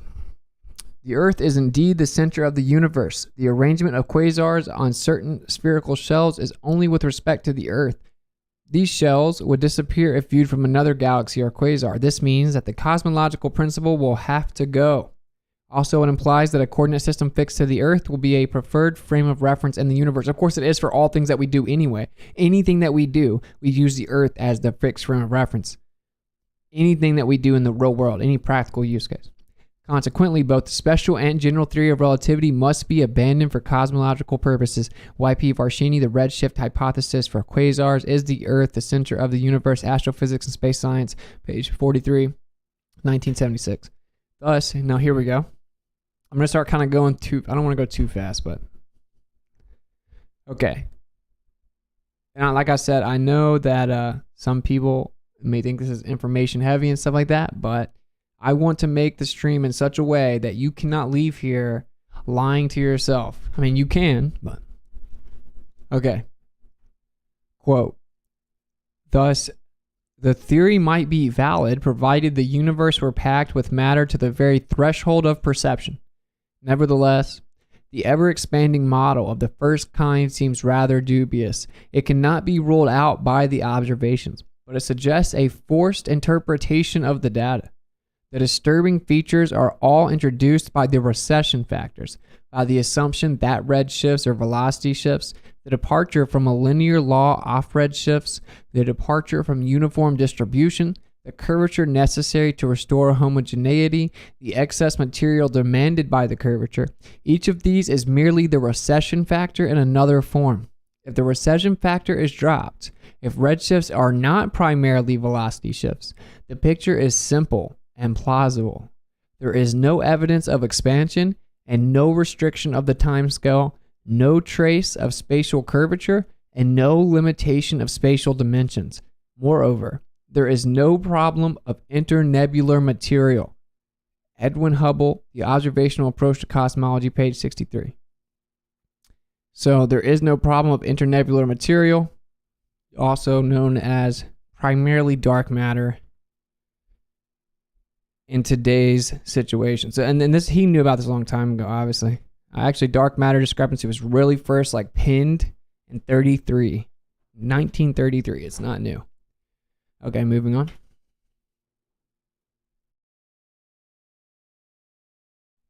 Quote, if the redshifts are a Doppler shift, which, by the way, that's what they always are in reality, on the Earth in reality.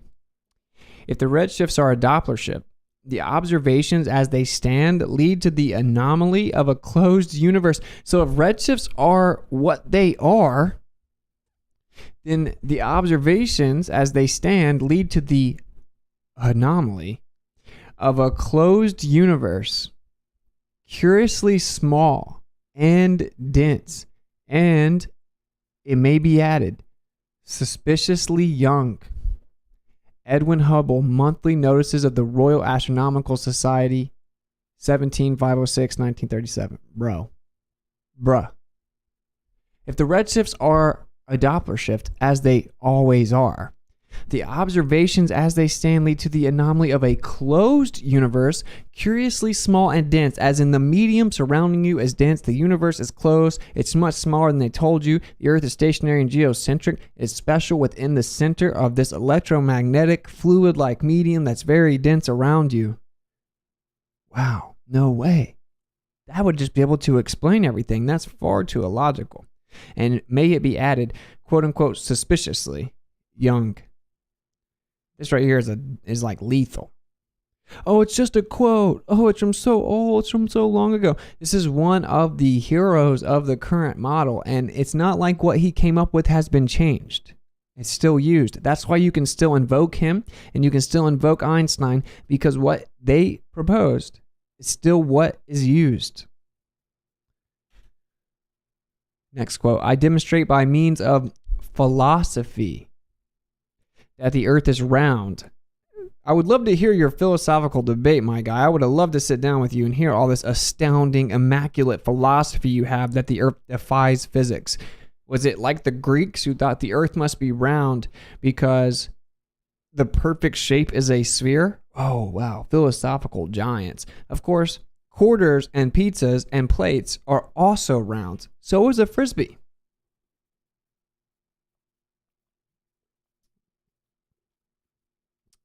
That the Earth is round, inhabited on all sides, that it is insignificantly small, and is born through the stars. Kepler. What a cool story, bro. I'm really proud of you for coming up with this logically bankrupt idea that you call philosophy, at least you admit it. Quote, the struggle, so violent in the early days of science between the views of Ptolemy and Copernicus, would then be quite meaningless. Either coordinate system would be used with equal justification. It doesn't really seem like we have equal justification nowadays, does it? It's almost as if it's not like that anymore. Is equal justification constant ostracism and being ridiculed by society and being so attacked that it's basically impossible for you to come out in any professional status and even dare question these things? Anyway, either coordinate system could be used with equal justification. The two sentences, the sun is at rest and the earth moves, or the sun moves and the earth is at rest, would simply mean two different conventions concerning two different coordinate systems. Einstein and Infeld, The Evolution of Physics, page 212. Now, of course, what do we naturally observe every day? We observe that the earth is at rest and that the sun moves. All evidence shows us that beyond our observations, to do anything in the real world with any success at all, with practical use, we have to use the earth to be as it is presented, as stationary, with the sun moving. Wow, you're so crazy if you think it's possible that the sun looks like it's moving in the sky because it's moving in the sky. All right, next quote. And this is, of course, Einstein again. Quote, in the effort to explain the Michelson-Morley experiment, the thought was advanced that the Earth might be stationary.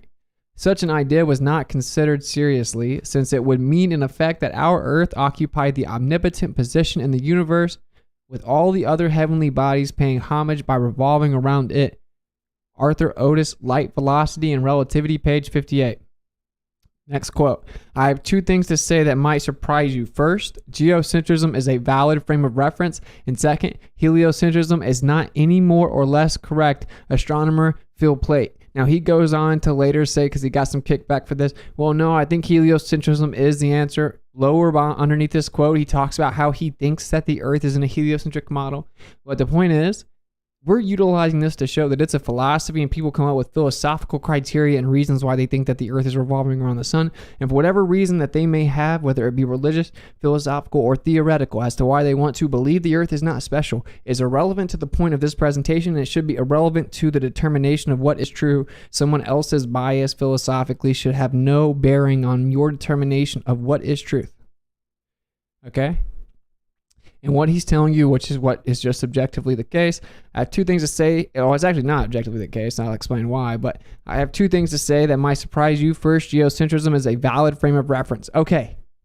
Well, you go tell that to some people. They'll try to laugh at you if you say, did you know that actually the earth doesn't move around the sun? They'll ridicule you. They have no idea what they're talking about.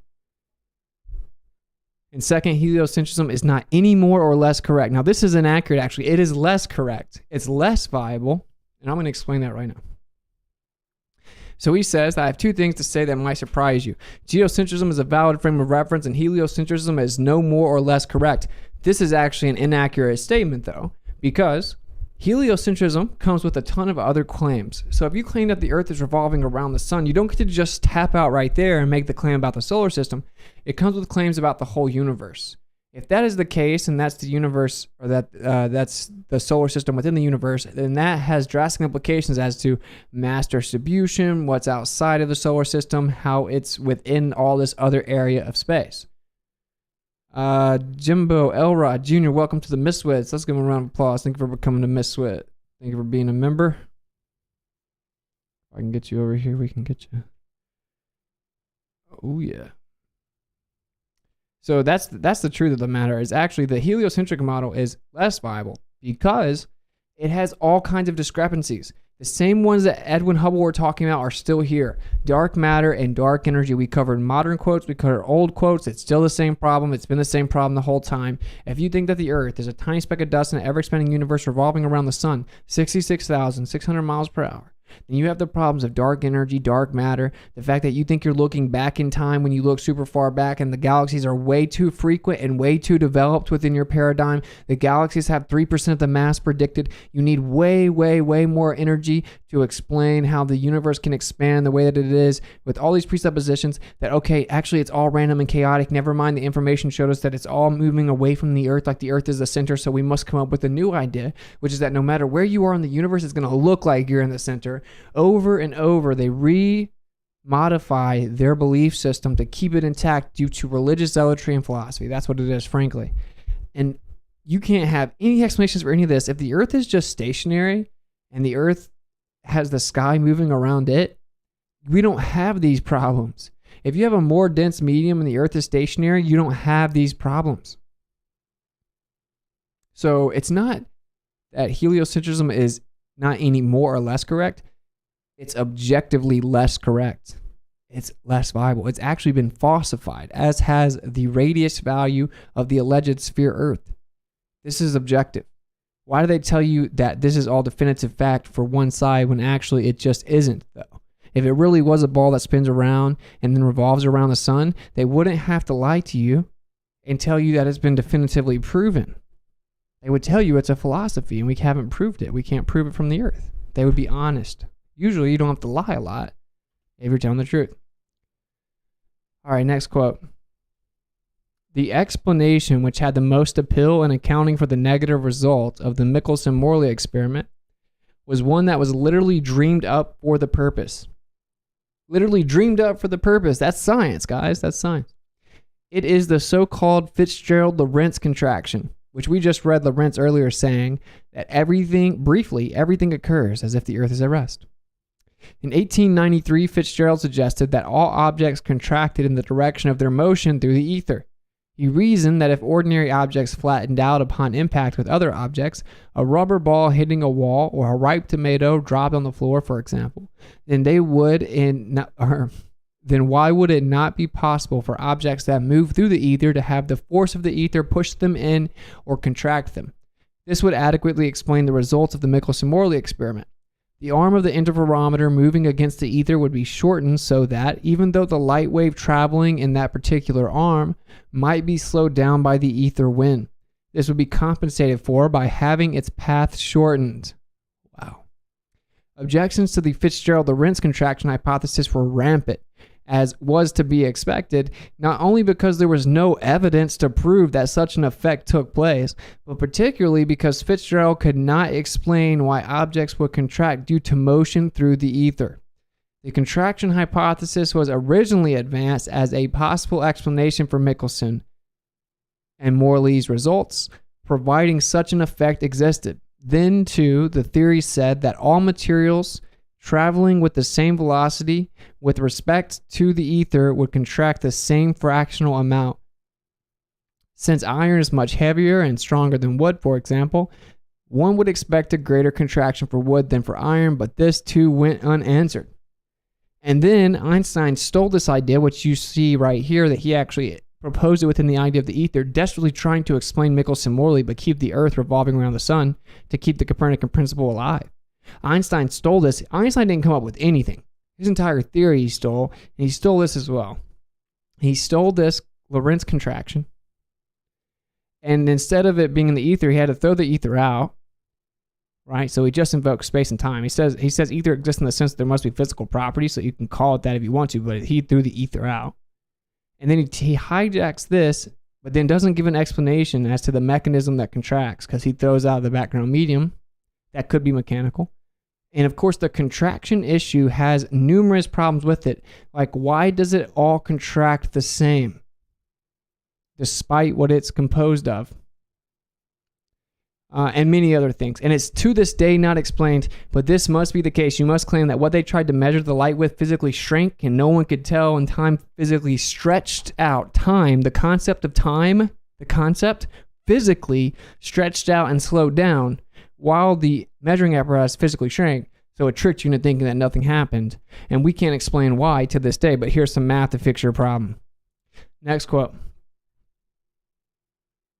The Michelson-Morley experiment has thus failed to detect our motion through the ether, because the effect looked for, the delay of one of the light waves, is exactly compensated by an automatic contraction of the matter forming the apparatus. Sir Arthur Eddington, Space, Time, and Gravitation, page 20. Now, I've debated a bunch of people pretty frequently, and they will just do mental gymnastics. So I had to go and get this quote. This is point blank explaining it to you, right? The claim is that during the Michelson-Morley experiment, they failed to detect the motion of the Earth because they expected the delay of the light waves, but it was compensated exactly. It just coincidentally, the exact amount needed to compensate for it happened by way of an automatic contraction of the matter forming the apparatus that was measuring the light. But you can't tell. This is still the claim today. This is zealotry. This is a religious zealot. That's what that is. That is the most dumb thing I've ever heard. Oh, the physical apparatus physically shrinks. The matter physically shrinks, but it looks like it's exactly the same size. And not does it only shrink, it just happens to shrink with the perfect rate, exactly what is needed to make you think by tricking you that the Earth is stationary. Wow. And that is Arthur Eddington's Space-Time and Gravitation. Arthur Eddington, of course, very, very famous, did the observation with Einstein. Okay, next. The failure of the many attempts to measure terrestrially any effects of the Earth's motion on physical phenomena allows us to, and then he goes on to explain relativity's role in explaining away this problem. So the failure of the many attempts to measure terrestrially any effects of the Earth's motion on physical phenomena allows us to assume that the Earth is in a relative frame of reference, and with the bending and warping of space and time relative to the displacement of mass causing a gravity well actually physically widens and dilates time itself, slowing it down, while simultaneously all matter in the vicinity of that motion physically shrinks, so that any type of measuring rod or clock and any attempt to measure the difference will never be done, never be detected. The universe is basically a magician and a wizard who has brought their wand out and crafted the universe in such a way that it deceives you and you will never know the truth. So anyway, because people will try to say that's out of context. It's not out of context. The point is, again, here's Wolfgang Pauli telling you that they failed in all the many attempts to measure terrestrially any effects of the Earth's motion on physical phenomena. And that is Wolfgang Pauli, The Theory of Relativity, 58, page 4. Next, quotes. Quote, the data were almost unbelievable. There was only one other possible conclusion to draw, that the Earth was at rest. Wow, so unbelievable that everything you've ever experienced is actually just what's happening. Oh my goodness. Bernard, don't know how to say his name. Michelson and the Speed of Light, 1960, page 76. The reason these quotes are older is because this is when people were still at least addressing it. Now people are so brainwashed, it's like very disheartening, to be honest. Next quote, it is shown that the cosmological interpretation of the redshift and the spectra of quasars leads to yet another paradoxical result, namely that the Earth is the center of the universe. Y.P. Varshini, the redshift hypothesis for quasars, is the Earth the center of the universe, Astrophysics and Space Science, page 43. Next quote. Although dark energy may seem a bit contrived to some, the Oxford theorists are proposing an even more outrageous alternative. They point out that it's possible that we simply live in a very special place in the universe. Wow. That's so outrageous. Are you guys seeing this? Bruh. Don't make it weird. Why you guys make it so weird? Although dark energy may seem a bit contrived to some, a bit? You mean completely made up and contrived and desperate due to philosophical zealotry. So although dark energy, which can't be defined, no one knows what it is and everyone disagrees on how much it's off by, and most people think it seems to be off by 10 to the 120th power, it may seem contrived because we've just desperately come up with a term to fix our mathematical discrepancy with the Band-Aid that we can't even come up with a theory to define it, and we don't have any evidence for it. But the Oxford theorists are proposing an even more outrageous alternative than that. They point out that it's possible that we simply live in a very special place in the universe. Specifically, we're in a huge void where the density of matter is particularly low. The suggestion flies in the face of the Copernican principle, which is one of the most useful and widely held tenets in physics. Is it useful? Copernicus was among the first quote-unquote scientists to argue that we're not in a special place in the universe, and that any theory that suggests that we're special is most likely wrong. Wow. The principle led directly to the replacement of the Earth-centered concept of the solar system with the more elegant sun-centered model. They have no bias at all, huh? dark energy may seem like a stretch, but it's consistent with the venerable Copernican principle. The proposal that we live in a special place in the universe, on the other hand, is likely to shock many scientists. Wow. You mean what all the evidence says? American Physical Society, Dark Energy. Is it merely an illusion? Science Daily, September 26, 2008. Next quote. The Copernican principle states that humans are not privileged observers of the universe and provides our philosophical basis for assuming that on the largest scales of the universe is spatially homogeneous. While it is one of the foundational aspects of modern cosmology, this assumption remains untested outside of the standard paradigm. Though it may seem pedantic to test something so quote-unquote obvious, the standard paradigm itself is built on shaky foundations, relying on an unexplained, gravitationally repulsive dark energy component for observations to fit the model. The implications of this cannot be overstated. Assuming that the laws of physics do apply equally everywhere in the universe, the only non-Copernican configuration possible is one in which we live in a place that originates from special initial conditions. Wow. Testing the Copernican principle by constraining spatial homogeneity, Wessel Valkenburg. And that's his university paper, Lorentz, Institution Lorentz for Theoretical Physics in the Netherlands. I think this quote's from like 2012. I'm not positive, but you guys can look it up. It's cited there. Next quote. I mean, if you don't get it by now, I have to just beat you over the head with these. Come on.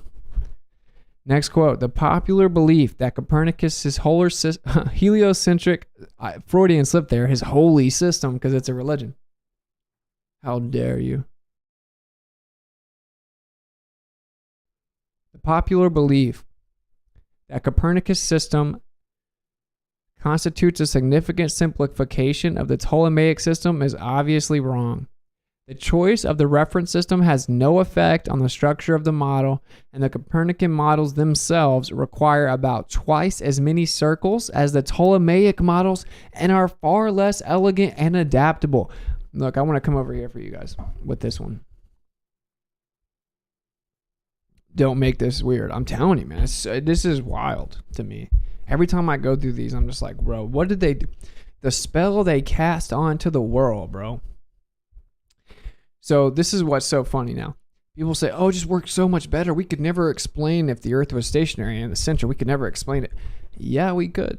Yeah, we could actually. But so here he says, the popular belief that Copernicus' heliocentric system constitutes a significant simplification of the Ptolemaic system is obviously wrong. The choice of the reference system has no effect on the structure of the model, and the Copernican model themselves require about twice as many circles as the Ptolemaic models, as in the one of the geocentric ones, and are far less elegant and, keyword here, adaptable. So less viable. That's what that means. Less viable. That's what it means.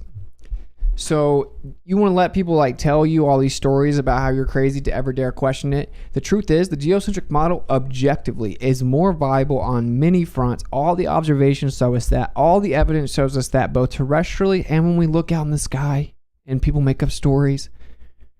And to deny this because of a philosophical bias and to make claims antithetical to all empirical evidence and observations and logic because of this philosophical bias, how is that not a religion? You were tricked into a religion. It's just a fact. Think for yourself. If you're going to be in a religion, at least make up your own mind to be in one. Moving on. Modern historians, making ample use of the advantage of hindsight, stress the revolutionary significance of the heliocentric system and the simplification it had introduced. In fact, the actual computation of planetary positions follows exactly the ancient patterns, and the results are the same. The Copernican solar theory is definitely a step in the wrong direction for the actual computation, as well as for the underlying kinematic concepts. On 3, Planetary Theory of Copernicus, Otto Neugebauer, page 103. Moving on. Quote. We're getting through them. I wanted to make this just where you have to just be so dishonest to leave here. If you can't admit, oh, it's just a philosophy, we actually can't prove it. We can't prove the Earth is moving from the Earth. Quote, thus we may return to Ptolemy's point of view of a motionless Earth. One has to show that the transformed metric can be regarded as produced according to Einstein's field equations by distant rotating masses. We already read this one. Of course, this is based on the assumption of the vacuum and that the Earth is a sphere and that relativity is real. And it still explains that this has already been done, and he calculated a field due to a rotating hollow thick-walled sphere and proved that inside the cavity it behaved as though there were centrifugal and other inertial forces usually attributed to absolute space. I tried to tell Bryant this in our debate, and he just said, nuh-uh.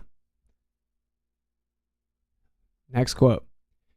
Additionally, we must take seriously the idea that the acceleration apparently indicated by supernova data could be due to large-scale inhomogeneity with no dark energy. Observational tests of the latter possibility are as important as pursuing the dark energy or exotic physics option in a homogeneous universe. I can't believe I'm saying that word wrong. My goodness. Dark energy option in a homogeneous universe. Theoretical prejudices as to the universe's geometry and our place in it must bow to such observational tests, precisely because of the foundational nature of the Copernican principle for standard cosmology. We need to fully check this foundation, and one must emphasize here that standard CMB and I hate that word, studies do not prove the Copernican principle. They assume it at the start. Standard cosmic microwave background studies do not prove the Copernican principle, but rather they assume it at the start, and this base assumption must be re-examined. George Ellis, Inhomogeneity Effects in Cosmology, March 2011. Next quote. So if Earth is at rest relative to the ether, then it alone is at rest. That makes us pretty special. Do you really want to return to this pre-Copernican idea? Do you really think you and your planet are so special that in all the rich vastness of the universe, you alone can claim to be at rest? Stop making claims about the distances, begging the questions, conflating multiple models, and then trying to pretend you have some type of logical postulation that you're enlightening us with, my guy. He's just explaining right here. He's addressing it because the evidence is showing that the Earth is stationary.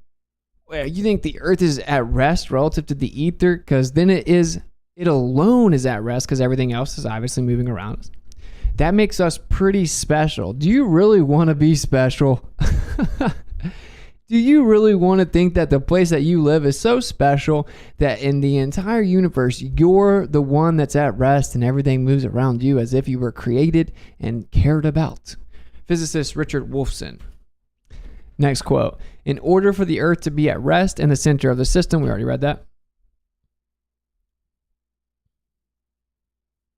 This is where he actually talks about an ether. I just think this is a funny quote. May not planets and comets and all gross bodies perform their motions more freely and with less resistance in this ethereal medium than in any fluid, which fills all space adequately without leaving any pores, and by consequence is much denser than quicksilver and gold? And may not its resistance be so small as to be inconsiderable? For instance, if ether, for so I will call it, should be supposed 700,000 times more elastic than our air and above 700,000 times more rare, its resistance would be above 600 million times less than that of water. And so small a resistance would scarce make any sensible alteration in the motions of the planets in 10,000 years. And that's Isaac Newton just explaining that there could be ether. A lot of people probably pretend that he thought there was gravity and he thought that he knew what it was. He was a vacuum out there. He thought the vacuum was stupid.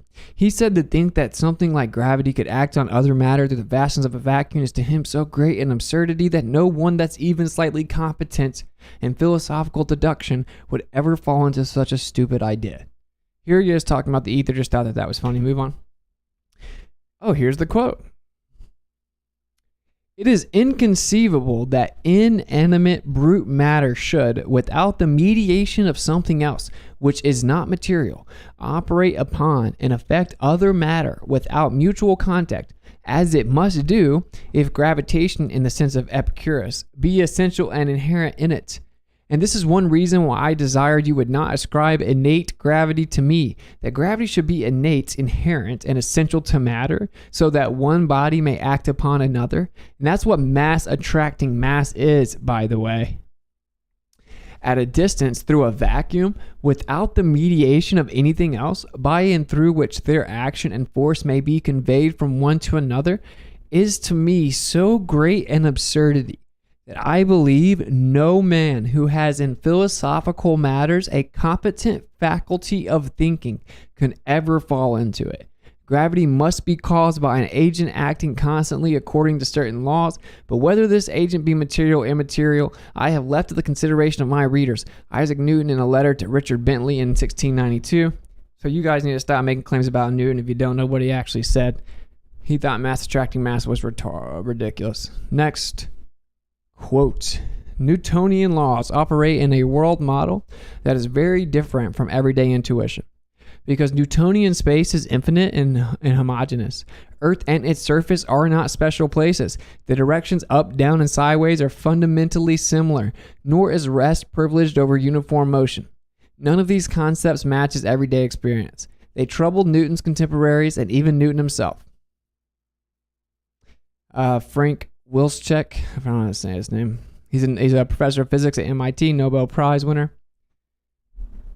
Once again, explaining that the Earth being stationary is synonymous, and you cannot actually empirically and scientifically differentiate the two within their paradigm. Which, by the way, you should learn that obviously, if this is the case, it's a house of cards. Go test the Earth and look at all the evidence for yourself. Next quote. According to the standard concordance model of cosmology, over 95% of the energy content of the universe is extraordinary dark matter or dark energy, whose existence has been inferred from the failure of the standard model of particle physics plus general relativity to describe the behavior of astrophysical systems larger than a stellar cluster. This is, again, I was in the debate and I said, no, relativity does not work. It doesn't work on the quantum or the cosmological scale. Every time I say this in debate, I get called names, I get told I'm stupid, ridiculed, and laughed at. But it is just objective, and just the slightest understanding of relativity would tell you that. It only applies to and predicts the 5% of matter that is observed in the material perception. And everything outside of that is literally denoted as the discrepancies within the relativity prediction. There is no such thing as gravity that works in your paradigm if you assume it. You can't even explain it theoretically. Of course, if the Earth is stationary, topographical plane that's contained, we have no problems whatsoever, but we'll get to that. So just to read it again, according to the standard concordance model of cosmology, over 95% of the energy content of the universe is extraordinary, dark matter or dark energy whose existence has been inferred from the failure of the standard model of particle physics plus general relativity to describe the behavior of astrophysical systems larger than a stellar cluster, while the very homogeneity and inhomogeneity of the universe owe to the influence of an inflation field whose particle physics identity is completely mysterious even after 3 decades of theorizing. Testing the cosmological principle should be one of the key goals of modern observational cosmology. Large angle anomalies in the CMB. Craig Copey, Dragon Hooterer, Dominic Schwartz, and Glenn Starkman. And an intellectually honest person would immediately go back to the drawing board and re-examine and question the Copernican principle if all the evidence has falsified it, gone against it, and refuted the idea. But someone that is religious and or brainwashed or suffering from Stockholm Syndrome or cognitive dissonance or pride and ego, or their job has relied on them teaching this idea, they will not do that. They would rather lie, whether that be to you or to themselves or both. Moving on. Quote, we now have increasing direct evidence that dark matter does not exist in galaxies. Then it is unlikely that some dark matter is hidden somewhere else in the universe. Therefore, the widely accepted CMB cosmology is in difficulty. For this reason, it is worthwhile to reconsider the expansion in the universe by starting from scratch. Our result has the merit that it does not contain hypothetical stuff. Inhomogeneous cosmology in the cosmic rest frame. Gunter Schorf, Institute for Theoretical Physics at the University of Zurich, Winterthur, 190, 2013, in Switzerland. Moving on. We're getting through. Quote, dark energy appears to be the dominant component of the physical universe if we believe in our psychopathic, pseudo-scientific fairy tale of an idea that the earth is not special and was not created and is an ever-expanding infinite universe of nothingness where everything came from nothing, but there was a pre-existing energy, so it's not nothing, but let's not talk about that part, and it's going to look like we're the center no matter where we are, even though we're not the center because we're just a stupid little tiny speck of dust in an ever-expanding emptiness, a void of chaotic happenstance that has no meaning and has no purpose. Sorry, I digress. Oh, sorry, I misread the quote a little bit. Dark energy appears to be the dominant component of the physical universe, yet there's no persuasive theoretical explanation for its existence or magnitude. The acceleration of the universe is, along with dark matter, the observed phenomena that most directly demonstrates that our theories of fundamental particles and gravity are either incorrect or incomplete. Didn't I say that? And also be told I was wrong in the debate with Brian? Yeah. The fundamental particles and gravity are either incorrect or incomplete. Best case scenario, they're incomplete, but obviously they're just wrong. Most experts believe that nothing short of a revolution in our understanding of fundamental physics will be required to achieve a full understanding of the cosmic acceleration. For these reasons, the nature of dark energy ranks among the most compelling of all outstanding problems in physical science. These circumstances demand an ambitious observational program to determine the dark energy properties, as well as possible, I don't know what it said over there, I accidentally cut it off of it. Report of the Dark Energy Task Force 2006. Next quote, studies of the cosmic background radiation have confirmed the, I hate this word. I don't know how to say it. I don't even want to, because I hate the way I say it. It doesn't matter. Have confirmed that the nature of the radiation or its complete uniformity in all directions. If the universe possesses a center, we must be very close to it. Otherwise, excessive observable anisotropy in the radiation intensity would be produced, and we would detect more radiation from one direction than from the opposite direction, but we don't do that, do we? Joseph Silk, University of California. Oh, how dare you go too far. Oh, we still got a decent amount of quotes left. You guys going to be troopers? You guys let me know if you want me to finish. We got, yeah, we're definitely finishing. We got 20 left. All right. In the Friedman universe, one possible interpretation of the coordinates is that the whole space is on the surface of an expanding balloon and has no center. But in such a universe, there is no cosmic microwave background dipole, even in the presence of a peculiar velocity. In other words, the observations of a cosmic microwave background dipole exclude such an interpretation of the coordinates for the Friedman universe. Y. Tomazawa, the CMB dipole and existence of a center for expansion of the universe, Michigan Center for Theoretical Physics, University of Michigan, page 2, 2008. Now, they've, of course, tried to come up with all kinds of ways now to try to say, oh, no, the dipole data is wrong. Just one person thought that, because they can't accept that maybe the Earth is special. That's all it is. This is philosophical religious zealotry.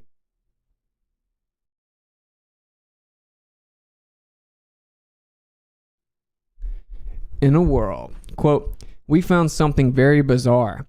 There is some extra, so far unexplained structure in the cosmic microwave background. We had expected that the microwave background would be truly isotropic, with no preferred direction in space, but that may not be the case. The octopole and quadrupole components are arranged in a straight line across the sky, along a kind of cosmic equator. That's weird. We don't think this is due to foreground contamination. It could be telling us something about the shape of space on the largest scales. We did not expect this, and we cannot yet explain it. Dr. Tegmark, MIT professor of physics. Next quote. One could just as legitimately assume the Earth to be fixed and the entire universe, with its great spherical cloud of black body radiation, to be moving. The equations are the same. Indeed, from the standpoint of relativity, the choice of reference frame is arbitrary. Naturally, it is simpler to assume the universe is fixed and the Earth moving than the other way around. But the two ways of talking about the Earth's relative motion are two ways of saying the same thing. The Relativity Explosion, Martin Gardner, page 184 through 85. Wow. Obviously, intellectually honest people know these quotes are not being invoked as if we believe everything that they're saying. It's called a hostile witness. Do not misrepresent the situation. If you believe the Earth's a ball, you have no position to ridicule people that don't think it's spinning around in a vacuum, because within your own paradigm, you can't know that. Moving on. Next quote. Abstracts. Using Mach's principle, we will show that the observed diurnal and annual motion of the Earth can just as well be accounted as the diurnal rotation and annual revolution of the universe around the fixed and centered Earth. This can be performed by postulating the existence of vector and scalar potentials caused by the simultaneous motion of the masses in the universe, including the distant stars. Now, I want to explain this part, actually, okay? So we're going to come over here like this. So, I explain, and we'll cover this later, there's a letter from Albert Einstein to Ernst Mach, and he says, basically, I'm sorry, I just got through trying to check out my minor cousin's daughter. Okay, sorry, my wife just pulled me from outside. I forgot to put clothes on again. It's one of those days. Anyway, I apologize for you getting ridiculed for the idea that you were wrong with your Machian principle, Ernst Mach. In fact, I'm pretty much a fanboy, little Gamma. I've stolen all my work, and I'm going to have to also steal yours. What I've discovered is that in order for me to propose relativity in a desperate attempt to save the Copernican principle and the idea that the Earth is in fact a ball spinning around in a vacuum, I must actually integrate your principle. This being that if the Earth was stationary and the sky was moving around it, we would get the same centrifugal and Coriolis effects on the Earth. The only difference is they would be actual and not fictitious. It would drag the pendulum around. In fact, if I do not integrate this into my stupid little psychopathic pseudoscientific begging the question Grabler reification fallacy theory, then I will not be able to pretend that the eclipse somehow validates my theory. Therefore, I apologize, and I want you to know that you will soon be getting glorification and justification for your theory. So basically, he's explaining that if the Earth is stationary and the sky moves around it, you get the same effects. And that he must acknowledge this to build relativity. Now, the story is I talk to people a lot to hear the best that the globe can come up with in the trenches. And basically what they came up with after like 2 weeks all working together, the first like few days is I'm lying. The letter doesn't exist. The letter is heavily censored. Took me hours to find it. Could only find it in German. Had to go get it translated by like multiple people to make sure that we got the right translation. Sure enough, this is what it says. Heavily, heavily censored. For obvious reasons. So once they find out, oh, this is legit, it's just super censored. They're like, okay, well, I need to explain this. This kind of messes up my whole idea, right? So they come back and the rebuttal is, oh, well, you'd have to explain it within relativity, or, you know, you can only say that if you use relativity. I'm like, okay. No, I'm explaining that within your paradigm of relativity, you can't claim you proved anything was moving. Thanks for playing. It was tough on them. So then what they ended up doing after a few weeks was, oh, well, I saw where somewhere in the 50s, I guess, Einstein said that he didn't agree with that anymore because someone came up with an idea. Now, he never cited this. Never cited it. I don't know. But this guy came up with the idea, well, that wouldn't work after all because the stars that are thousands and thousands and thousands and thousands of miles away, they would have to be going faster than the speed of light to do that. Now, of course, we don't believe in thousands of light years and all this nonsense, right? So we don't have to believe in that idea of a vacuum, empty vacuum of nothingness and stars super far away, because if they're moving around the Earth, they'd have to be going so fast to translate the motion, blah, blah, blah. Okay, now the principle is the same, and it's objective. Now here's a guy still assuming this nonsense, showing you that actually that critique was wrong. You know, Einstein's super incompetent, so he was just always waiting for people to come tell him what to think. I don't think he actually understood anything. I think he was like a propped up grabbler. That's what I actually think. But either way, I think he was just a Zionist propped up. How dare you, Austin? I'm triggered. I don't care. I'm sorry. Do some research. He didn't come up with anything. But now here is this guy right here telling you that he can still do this for you today. And this is a big deal because, you know, this is why we're censored. We have people running around talking about the Foucault's pendulum from 1851, talking about gyroscopes, even though mechanical gyros don't detect it, making up all kinds of nonsense. When relativity itself says if the Earth was stationary and the sky was moving around it, you wouldn't be able to tell the difference. This is objective. It's just objective. And they love their equations and their math and their model, and it has to work out. Here you go. Here's your hostile witness. Sit down. Stop claiming that you proved that the Earth is moving. You didn't. You couldn't. If relativity is true, if your model's true, if your model is correct, you couldn't prove it. This is just the state of your model. That's how bad it got.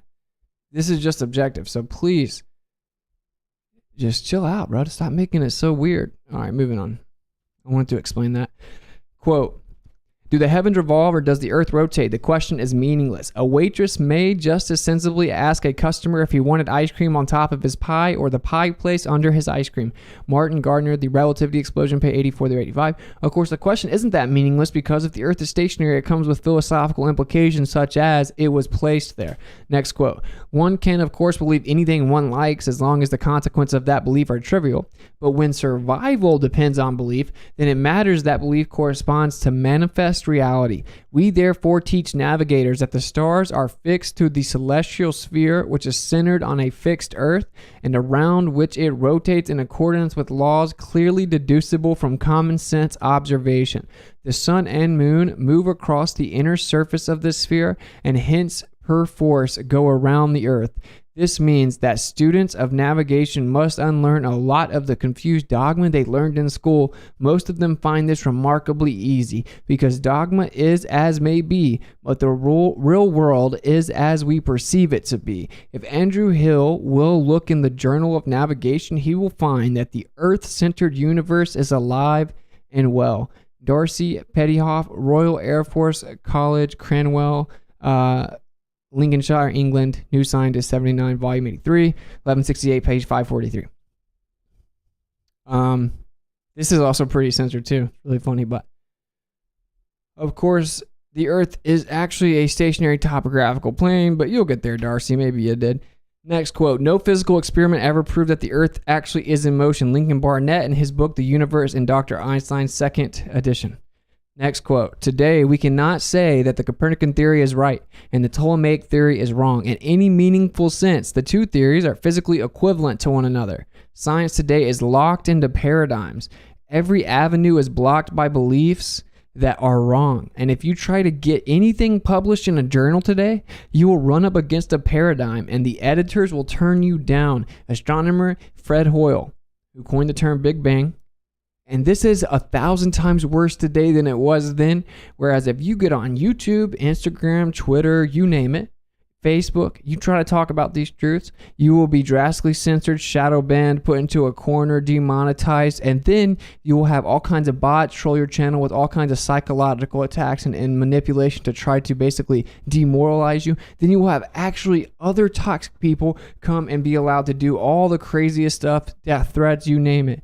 And this is the thing. You have to just rise above it and understand these people, they hate their life. These people are bots. It doesn't matter. The truth is that the government is doing that because they're afraid of what we're saying. They're afraid of what we discovered. They're afraid of our tests, and they're afraid of our actual position being presented. Hence, the Flat Earth Society and misrepresentation of our actual position everywhere that you look.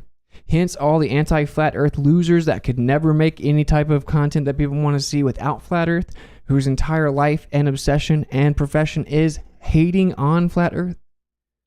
While we are censored into oblivion, you should understand this is why. People are like, Austin, why don't you have a peer reviewed? Are you kidding me?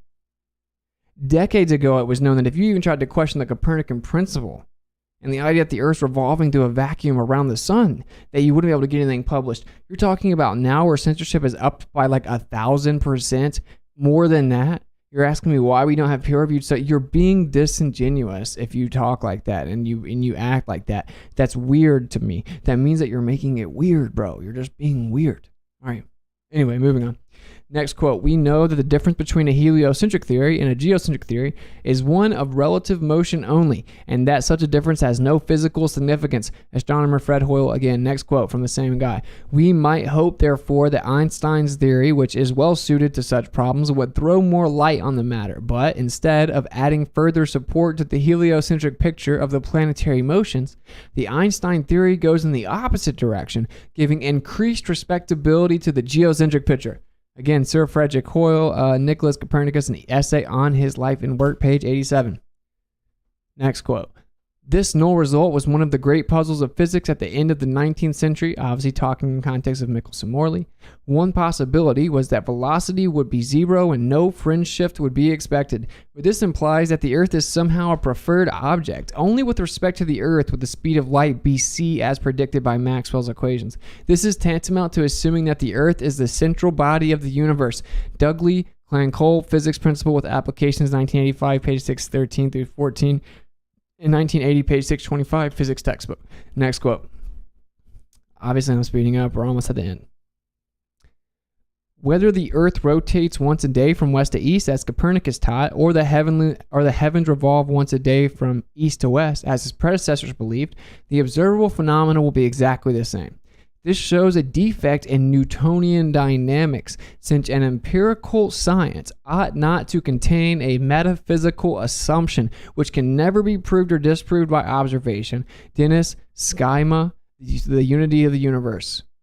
And this should go without being said. They've conflated philosophy and metaphysical assumptions and beliefs with science to brainwash the masses. Next quote. Again, once more for the record. It has been shown at least 6 different ways this century alone that the equations in physics used by NASA to launch satellites are identical to the equations derived from a geocentric universe.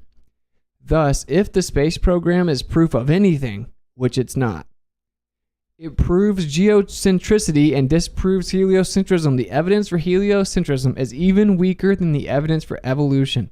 Oh, man, this guy doesn't like evolution. He's just one of those guys. Like, you guys got to calm down, man. Drink some water. Astronomer Gerardus Bow, PhD. Next quote. But what is less known is that Tycho Brahe, Kepler's tutor. How interesting is that? Tycho Brahe was Kepler's tutor. Like Kepler's motion, planetary motion, laws of planetary motion. But what is less known is that Tycho Brahe, Kepler's tutor, developed a geostatic system that was just as accurate and elegant as Kepler's. He probably stole it, just like Einstein. That's all that ballers can do. The sun orbits around the Earth, and all the other planets orbit around the sun. The trajectories are ellipses, and all the Kepler's laws are satisfied. Luka Popovic, Newton-Machian analysis of Neo-Tychonian model of planetary motions, 2013. Next quote, we can take either the Earth or the Sun or any other point for that matter as the center of the solar system. This is certainly so for the purely kinematical problem describing the planetary motion. If we wish to consider the Earth to be at rest, it will be necessary to give an annual epicyclic motion to every object in the distant universe, as well as to the planets of the solar system. We cannot dismiss such a procedure simply on grounds of inconvenience or quote-unquote absurdity. And of course, that's what exactly is done. That's again Fred Hoyle. Next quote, we got like 10 more. Quote, often the simplest of observations will have the most profound consequences. It has long been a cornerstone of modern science to say nothing of man's cosmic outlook, that the Earth attends a modest star that shines in an undistinguished part of a run-of-the-mill galaxy. Life arose spontaneously and man evolved on this miscellaneous clump of matter and now directs his own destiny without outside help. This cosmic model is supported by the Big Bang and expanding universe concepts, which in turn are buttressed by the simple observation that astronomers see redshifts wherever they look. These redshifts are due, of course, to matter flying away from us under the impetus of the Big Bang. But redshifts can also arise from the gravitational attraction of mass. Allegedly. If the Earth were at the center of the universe, the attraction of the surrounding mass of stars would also produce redshifts wherever we looked. The argument advanced by George Ellis in this article is more complex than this, but his basic thrust is to put man back into a favored position in the cosmos. His new theory seems quite consistent with our astronomical observations, even though it clashes with the thought that we are godless and making it on our own. Editor of Nature magazine, Paul Davies. And what's so crazy is, of course, you have fluid-like medium background, you have all kinds of electric components to say superfluid. You'd have electromagnetic perpetual energy with basically no resistance or friction. There's all kinds of different things that could be going on, but it certainly is what they said it is. Moving on. Quotes. Now imagine that the whole mechanism is picked up and put down again with the sun fixed at the central position formerly held by the Earth. All of the geometric spatial relations of the Earth, Sun, and Mars are preserved.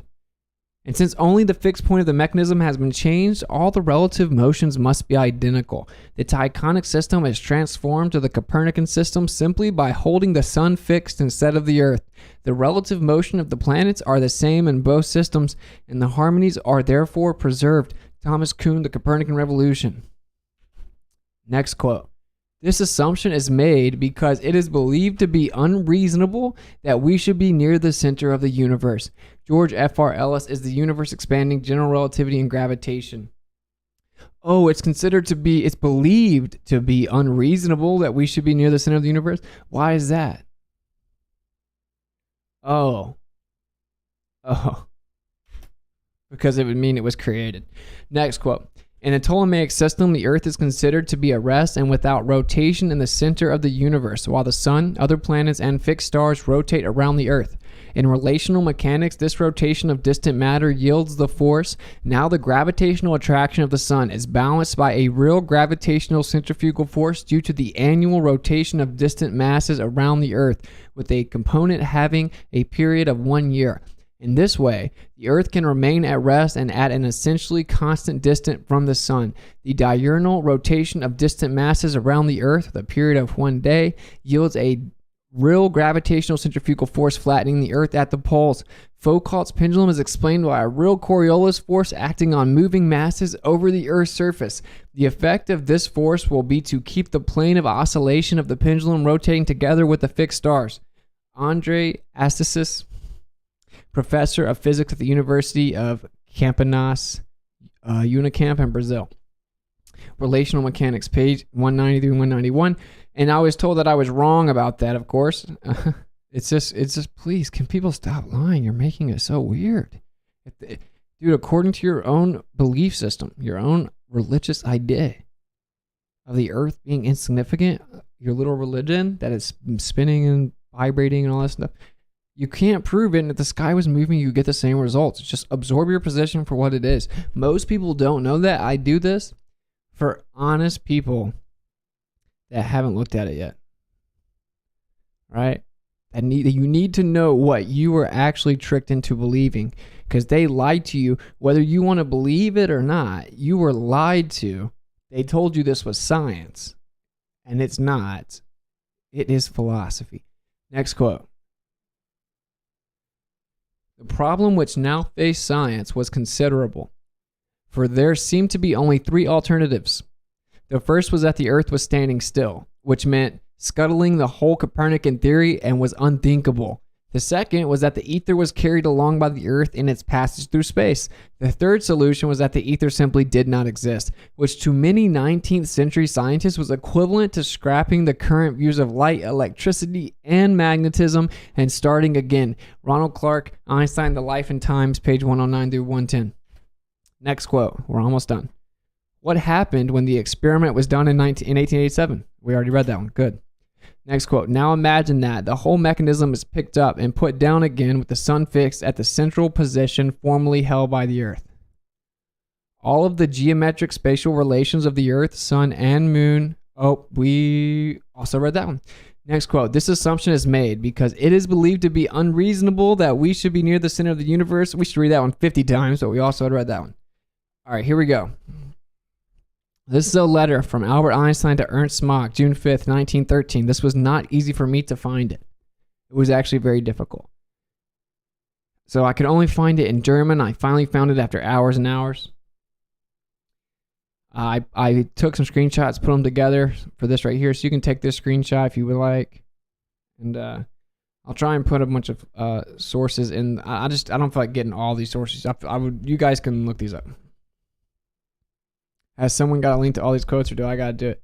That's so funny that you just said that while I was talking about that. Hopefully someone can help me out, because I had to put all these together. So I would love for you guys to help me out. This took me forever to put together. And then type them all out and make all the memes. All right. Here's what it says. If one accelerates a heavy shell of matter, then a mass enclosed by that shell experiences an accelerative force. If you have an empty shell and it's moving, then what's inside of it will be affected by that acceleration. If one rotates the shell relative to the fixed stars about an axis going through its center, a Coriolis force arises in the interior of the shell. That is, the plane of a Foucault pendulum is dragged around. It is great joy for me to present to you this, especially that criticism by Planck's, which we know was surely published unjustified. With the highest honor, I greet you heartily, your devoted Albert Einstein. And it skipped this part. Highly appreciated, dear colleague, these days you may have received my new work about relativity and gravitation, which has been finished after endless struggle and torturous doubt. Next year, at the solar eclipse, we will see if the light rays of the sun are being bent or curved. If, in other words, the fundamental underlying assumption of the equivalence of acceleration and the frame of reference on the one hand and gravity field on the other really applies. Your happy investigations on the foundations of mechanics, Planck's unjustified criticism notwithstanding, will receive brilliant confirmation. For it necessarily turns out that inertia originates in a kind of interaction between bodies, quite in the sense of your considerations on Newton's Pell experiment. Of course, if there is a background medium that connects all things, it seems to make perfect sense that we might get some type of effects pushed down on us from outside as it moves around the stationary topographical plane Earth. But hey, what do I know? That's just the most logically viable explanation with all the experiments and all the measurements and all the evidence ever. And then this is the end of it where he says, look, you can't claim the pendulum proves the Earth's spin. If the sky was moving around a stationary Earth, it would do the same thing. Okay.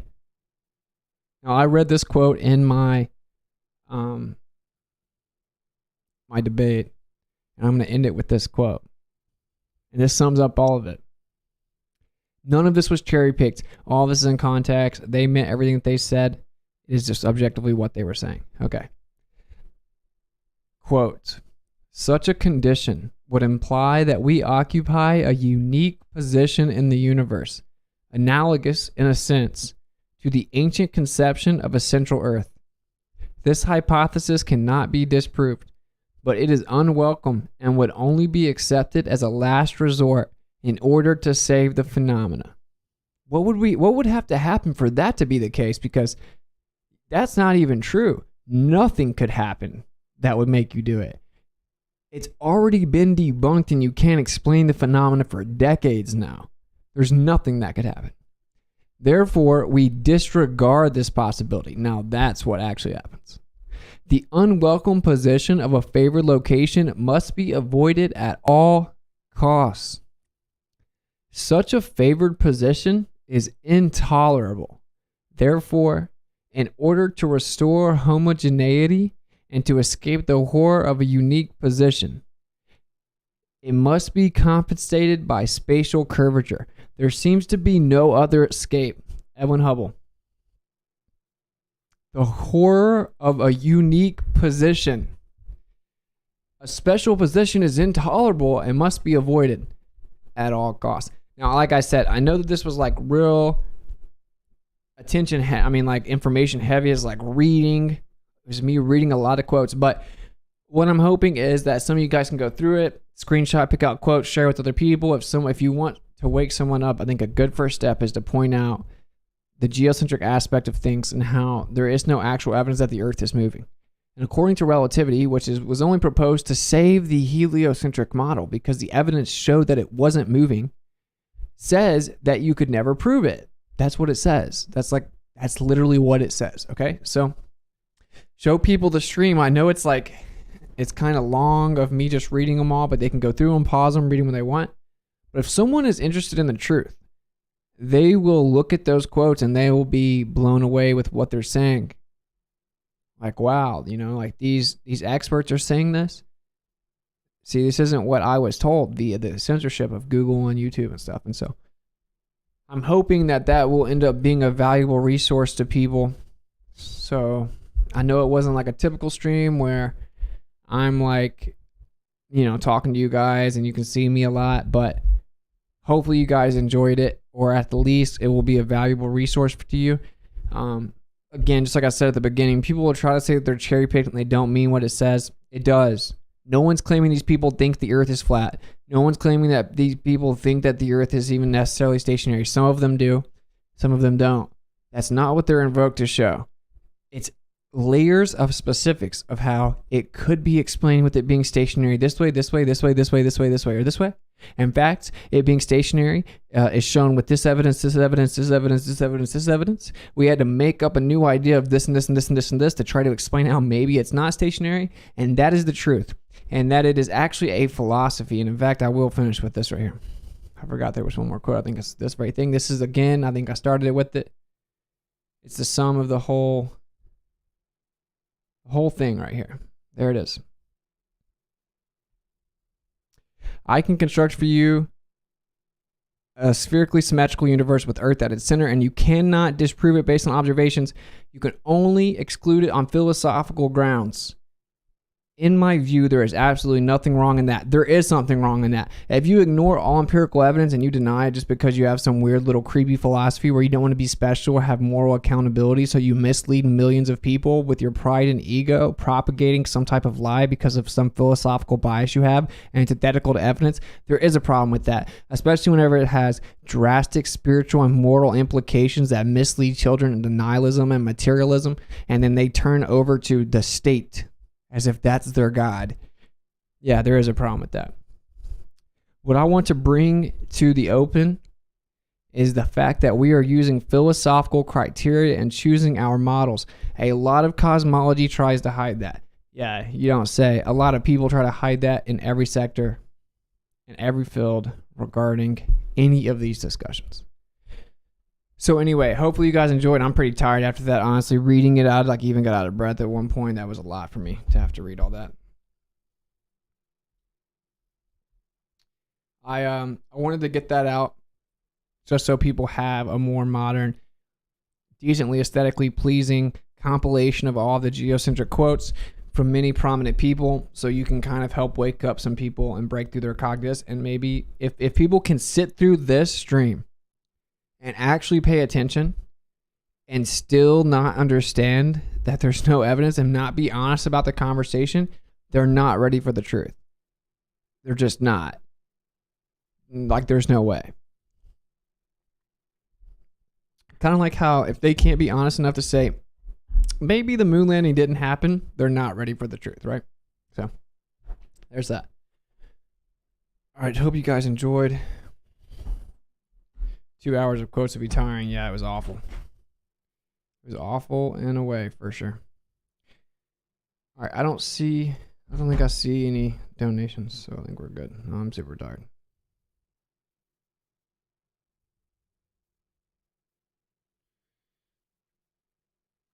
I think someone sent $10 in Rockfin. Small Axe. Thanks for a truly awesome, intelligent perspective. Thank you for the kind words and thank you for the for the donation on Rockfin. Much love. It's greatly appreciated. All right, I'm tired now, man. I gotta go. I love you guys. We'll have like way more gravy streams. I saw some people spiraling in my stream about Kanye. Some people were spiraling about me saying that the, black and white's not real. Like there's no such thing as black and white people, and people freaked out. So I'll do a stream on that. I don't know exactly when, but it may be sooner than later. But I'm gonna do a stream talking about that because people spiraling a little bit. There's a few more topics that I'll cover. We got a lot of gravy coming though. Austin, Jaron, 54, 52. All right, bro.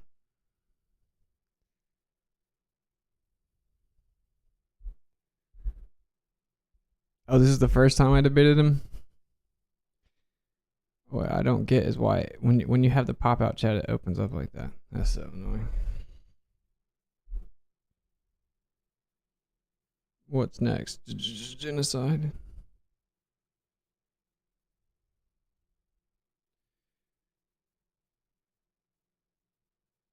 Okay. I can't believe I didn't know reading quotes was that tiring, man. My goodness. Great stream, brother. Thank you, man.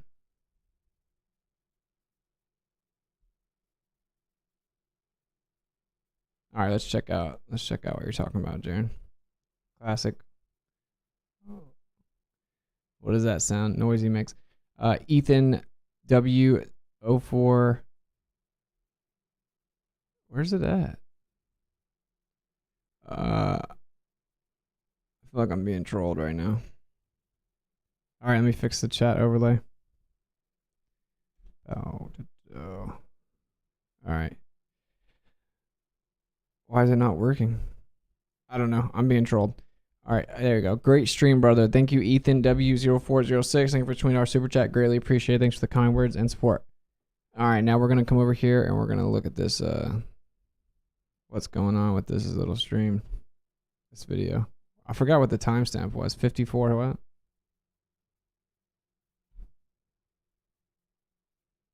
I can't believe that like reading that many quotes like was really that tiring. It was wild. Like exhausted. Pretty crazy. All right.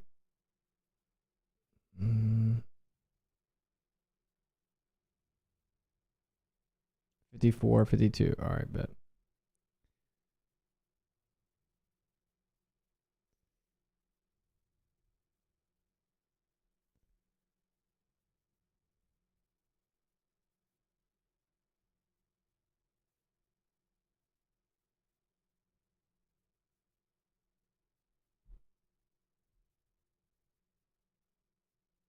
Why can't it just be consistent, like, with the size of it? I'll dare them. All right, let's check it out.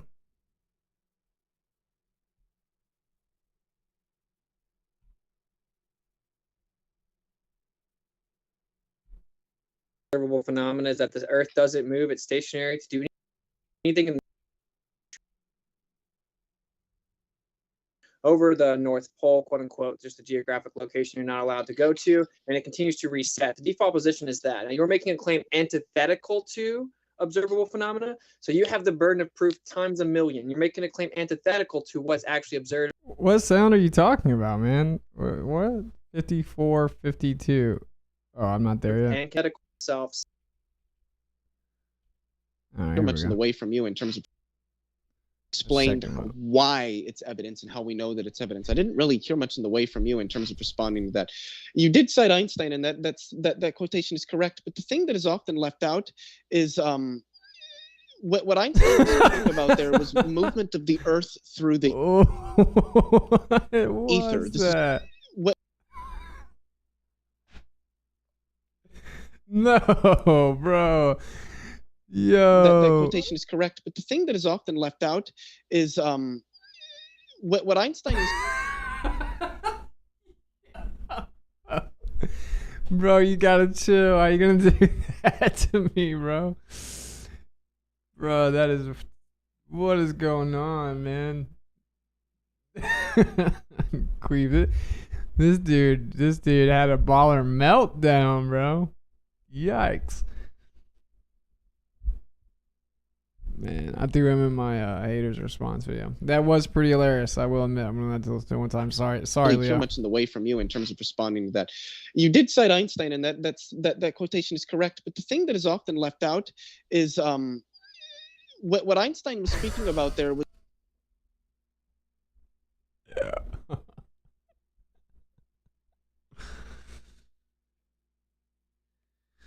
That was pretty crazy, man. I mean, to be honest, like after he talked so reckless and disrespectful, like over and over. I mean, I don't really feel bad for laughing. Play it one more again. Shout out to West Play Music. What's up, bro? That's too funny to me, man. Overload, yeah. The sound of the wheels coming to a screeching halt. That was in the RV. All right, cool, man. Thank you guys for kicking it. I appreciate it. I am gonna wrap it up because reading all the quotes for so long was just like, oh man. I know you guys heard me say it like 5 times, but anyway, yeah, thank you for kicking it. So we got Flattoberfest 21st through the 23rd, Greenville, South Carolina. You can use Witsit 10 to get 10% off. I'm just going in infomercial mode. When I start to get tired, I start talking faster. You know. Also, November 11th through the 12th, we have the True Earth Mount Meru Summit, online virtual summit where we have epic legendary lineup of speakers. The 11th and the 12th, tons of hours of all kinds of awesome presentations ranging from natural medicine to the electrical nature of the earth to all kinds of gravy about the center of the earth and much more. Should be awesome. We also, of course, have stand-up comedy from multiple people. We have Eddie Bravo there, Owen Benjamin, Alex Stein. We have music conspiracy music guru, David Avocado Wolf and Melvin Vollmer, Ben from Taboo Conspiracy, and the list goes on and on and on. We have tons of awesome speakers. You can use the code WITSIT50, or you can pick out your speaker and use their code to support that specific speaker that you want the money from the ticket to go to. So that is cool. So that's what we got coming on. We got some gravy presentations that I'm going to give you guys coming up soon. I will be doing a presentation and dropping some exclusive music, as will Kai, at Flattoberfest. So we're trying to work on that. So it should be cool. If you'd like to support the channel, you can go to $WitsitGetsIt on Cash App, where the grabblers don't try to take all the money. You can go to paypal.me/inaworld. And you can also become a member of the YouTube channel down below, or you can sign up to become a Patreon at patreon.com/WitsitGetsIt. Or if you cannot support financially, you can support by smashing the Rogans up, also known as the thumbs up, down below, and sharing the video. That always does help. Our channel is kind of growing, although heavily censored, so hopefully we're going to keep kind of popping out some growth here. Like I said, I hope you guys enjoyed it. It's pretty simple. In conclusion, the whole stream is, you actually can't prove that the earth is spinning, but you were taught that it's like definitive and proven. And it's been proven for thousands of years and hundreds of years. And they knew 500 years ago the earth is actually moving around the sun. That's when they discovered it, and it's just a fact and all this stuff. But the truth is that all the observations show us the opposite. All experiments, all attempts to detect the motion of the earth have been negative. They show that the earth is stationary, and this is just actual truth, right? This is the actual objective nature of reality. Anyone that lies or disputes that doesn't understand or is being dishonest, or both. I just try to be patient with someone, because do not attribute malice to that which can be adequately explained with incompetence. Anyway, you can send this to people. Anyone that's open-minded, looking for the truth and reality, if they can really look through all these quotes and, maybe even go read them in context and research what's being said, you have to admit, like, look, if the Earth is spinning and revolving, you can't prove it. And all the evidence shows that it's not. That's the least that you would have to concede, is that, well, all the evidence makes it look like it's not moving. With a claim like for a fact it is and all the evidence shows it is moving, it's just blatantly dishonest, and it's really weird. You guys are making it weird. So I used Witsit 50. Hey, shout out to the Emperor. Thank you, brother.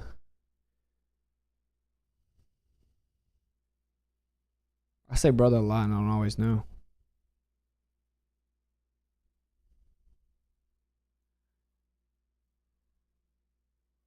Oh yeah, go check out my boy JJ Camp Creek Bear. I think he's going to drop a little bit of a perk if you have tickets at the summit.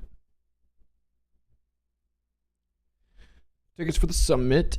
All right, cool. So we got a lot of cool stuff coming. My dude dropped a link in the chat. Some awesome CBD rub. Like it's cool. All right, thank you guys for kicking it. And yeah, I hope you guys enjoyed. I wouldn't get mad at you guys if some of you guys were able to support the channel, because support what you like or it goes away. But I'm not going to go too much on that. I trust the creator. It's all going to work out. It'll be all right.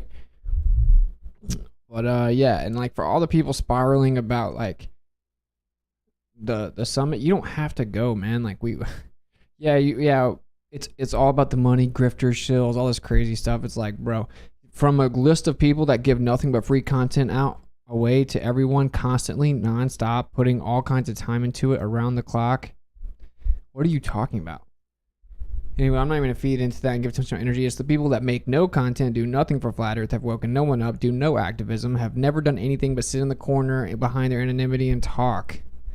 And I just find it so ridiculous. Instead of tearing down other truthers, you should try to build them up and support them. I'm just saying that seems pretty self-evident to me, but yeah. What's the best way to send money not via YouTube? Probably Cash App, honestly. $ Witsit gets it on Cash App or PayPal. PayPal.me/InnoWorld.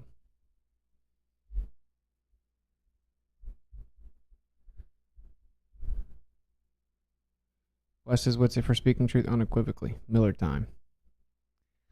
Oh yeah, you got your quote in there too, man. Check it out. Thank you for your total dedication. Yeah, of course, no problem. Love, man. Yeah, love. Cash App or PayPal preferred? Cash App. Super easy and simple. And I'll read off any donations that I get. If unless you don't type a message or don't want me to read it, you can tell me that. If you want to send a longer message, then PayPal's the way, because you can send a longer message there, I think. You can also just email me if you want to talk, though, and you can...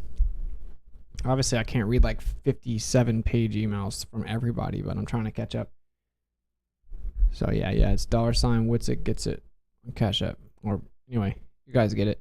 To be honest, all the donations to support are below. It would be greatly appreciated, but we're going to keep trying to crush regardless. And you can go to WitsitGetsIt.live, and kind of a one-stop shop that'll show you in the drop-down menu on the top right. It'll take you to most of my streams. You can become a Telegram member. We're going to get that popping up. So I'm trying to get a bunch of different things. I got a bunch going on, like trying to figure everything out, just kind of get everything finished. But I'm trying. We'll get there, and I hope you guys enjoyed it. Can you take Venmo? Venmo kicked me off. Actually, PayPal kicked me off at one point too, so I cannot take Venmo. I got kicked off. What's your email? Witsit@protonmail.com. WITSIT@protonmail.com. Or you can email WitsitGetsIt@gmail.com. Below in links, I'll scope it. Yeah, I got kicked off Venmo. Does Cash App take a cut? No. That's why Cash App's cool. The only thing Cash App takes is if you instantly deposit it in your bank, they take like a really small fee for like instant, or you can do it for free in like 3 days or whatever. Oh, I set up a P.O. box today, which I don't know. People told me it wasn't that expensive. I mean, it wasn't super cheap. It was like $100 to set up a P.O. box. But anyway, I guess it's like pay for the first half year. I guess that is kind of cheap, I guess, but that sucked. I did not want to do that at all. Yeah, times are that hard out here. Don't make it weird, bro. Anyway, I got the P.O. box set up. I don't have the number off the top of my head and address, so I'll add that to the links below. People wanted a physical address. And yeah, I'll let you guys know what the P.O. box is later. People are asking me about a registry also. We don't have one. I don't know how that works. If you can have a registry without like an address, like we're obviously not giving you my address, you know, so I'll have to figure that out, but it'll all be all right. I'll figure it out. Cash App it is. Yeah, I mean, you can go to PayPal, Cash App. You can go to WitsitGetsIt.live. There's all kinds of different ways. WitsitGetsIt.live is also just taking forever to actually send it to me. I wonder if they're going to try to censor me also. And I don't even get it anymore, man. It's just crazy. Venmo's gay. You're telling me, bro. I got banned off PayPal. I'm back on there, though. All right, cool. I sent you some music and wanted to chat further about it. Thank you, bro. Okay, I'll try to check it out for sure. No way I can work on any other music other than what we're trying to get out by the end of October 5th. I'm going to send you $10 cash. All right, cool. Thank you, man. Thank you. Greatly appreciate it. Use the P.O. box for the registry. Yeah, that's not a terrible idea, actually. True that. So we just got that set up. All right, cool. Thanks for kicking it. Like I said, if you send any messages, I'll read them. And if you start sending letters and stuff to the P.O. box, I'll read the letters too. You know how it go. So yeah, I think we got some serious gravy streams coming. I'll hook you up guys later. It's super late, and I'm honestly just reading the quotes. It was so tiring. So hopefully you guys enjoyed. Like I said, send it to people. The truth is, like, don't make it weird, but there are some actually, you know, there are some spiritual, philosophical implications of the Earth being the center. If the Earth is the center of all things, then it had to be placed there. It could not randomly be there without any type of purpose. Of course, the universe couldn't exist. What is called the universe couldn't exist anyway without some type of designing force, right? Intelligent design, designing force, creative force. Just say creator. Why are you tripping? You know. But anyway, a pre-existing energy that created all things. Okay, just say creator. You know that the Big Bang actually says there was a pre-existing energy. Oh, the God of the gaps, and then you invoke infinite universes and nothing turning to something and a pre-existing energy undefined, and it's just philosophical bankruptcy. What's the P.O. box? I don't know yet. Anyway, thank you guys for kicking it. Seek and speak truth unequivocally. The weak find contentment in the consensus of ignorance. So, you know, informed people don't care what ignorant people think, and strong people don't care what weak people think. And I mean, you're always going to get attacked for speaking the truth, and usually what's popular is not true, and the truth is not popular. And that's just kind of how it goes. You just kind of got to accept that comes with the territory. And, you know, the weak find contentment in the consensus of ignorance. Who cares what they think? Because the truth is the truth, man. And like, although sometimes heavy at first and seems kind of hard to take in, it'll end up setting you free. As cliche as that may sound, it really is. Like, a perfect example is the truth about the Earth, and it seems heavy and the magnitude seems a bit overwhelming, and then you realize it's one of the best things that ever happened to you, and all of a sudden you start to realize how beautiful this place is, how beautiful life is, and it's really a pretty incredible thing. It really is. So yeah, don't worry, we're here for you. If you are kind of in your process of awakening, we were all there, and almost everyone is really going to genuinely want the best for you. That's what's so beautiful about this community, although we're so heavily censored. The truth will always persevere, right? And it'll always be there in the end, and eventually it'll be brought to light. So just keep fighting. And whenever they revile you for the truth's sake, like, just rejoice, for they did it to all the prophets before you. So cool. Like I said, you can support the channel with the links below. You can go to WitsitGetsIt.live. Till then, I'll catch up with you guys tomorrow. Love you guys. Hope you enjoy the stream. The Earth is clearly stationary, topographical plane. The fact that it's stationary means it's the center. That means it's geocentric and all things move around it. And that means that it was clearly created. You were created. Don't make it weird. Don't, you know, I'm not trying to throw theological, like, you know, religious doctrines down your throat. I'm just trying to show you that you were lied to, bro. You were lied to. And just always look into the truth for yourself, man. Accept it for what it is without some type of weirdo bias. All right. Love you guys. I'll catch up with you later. Peace.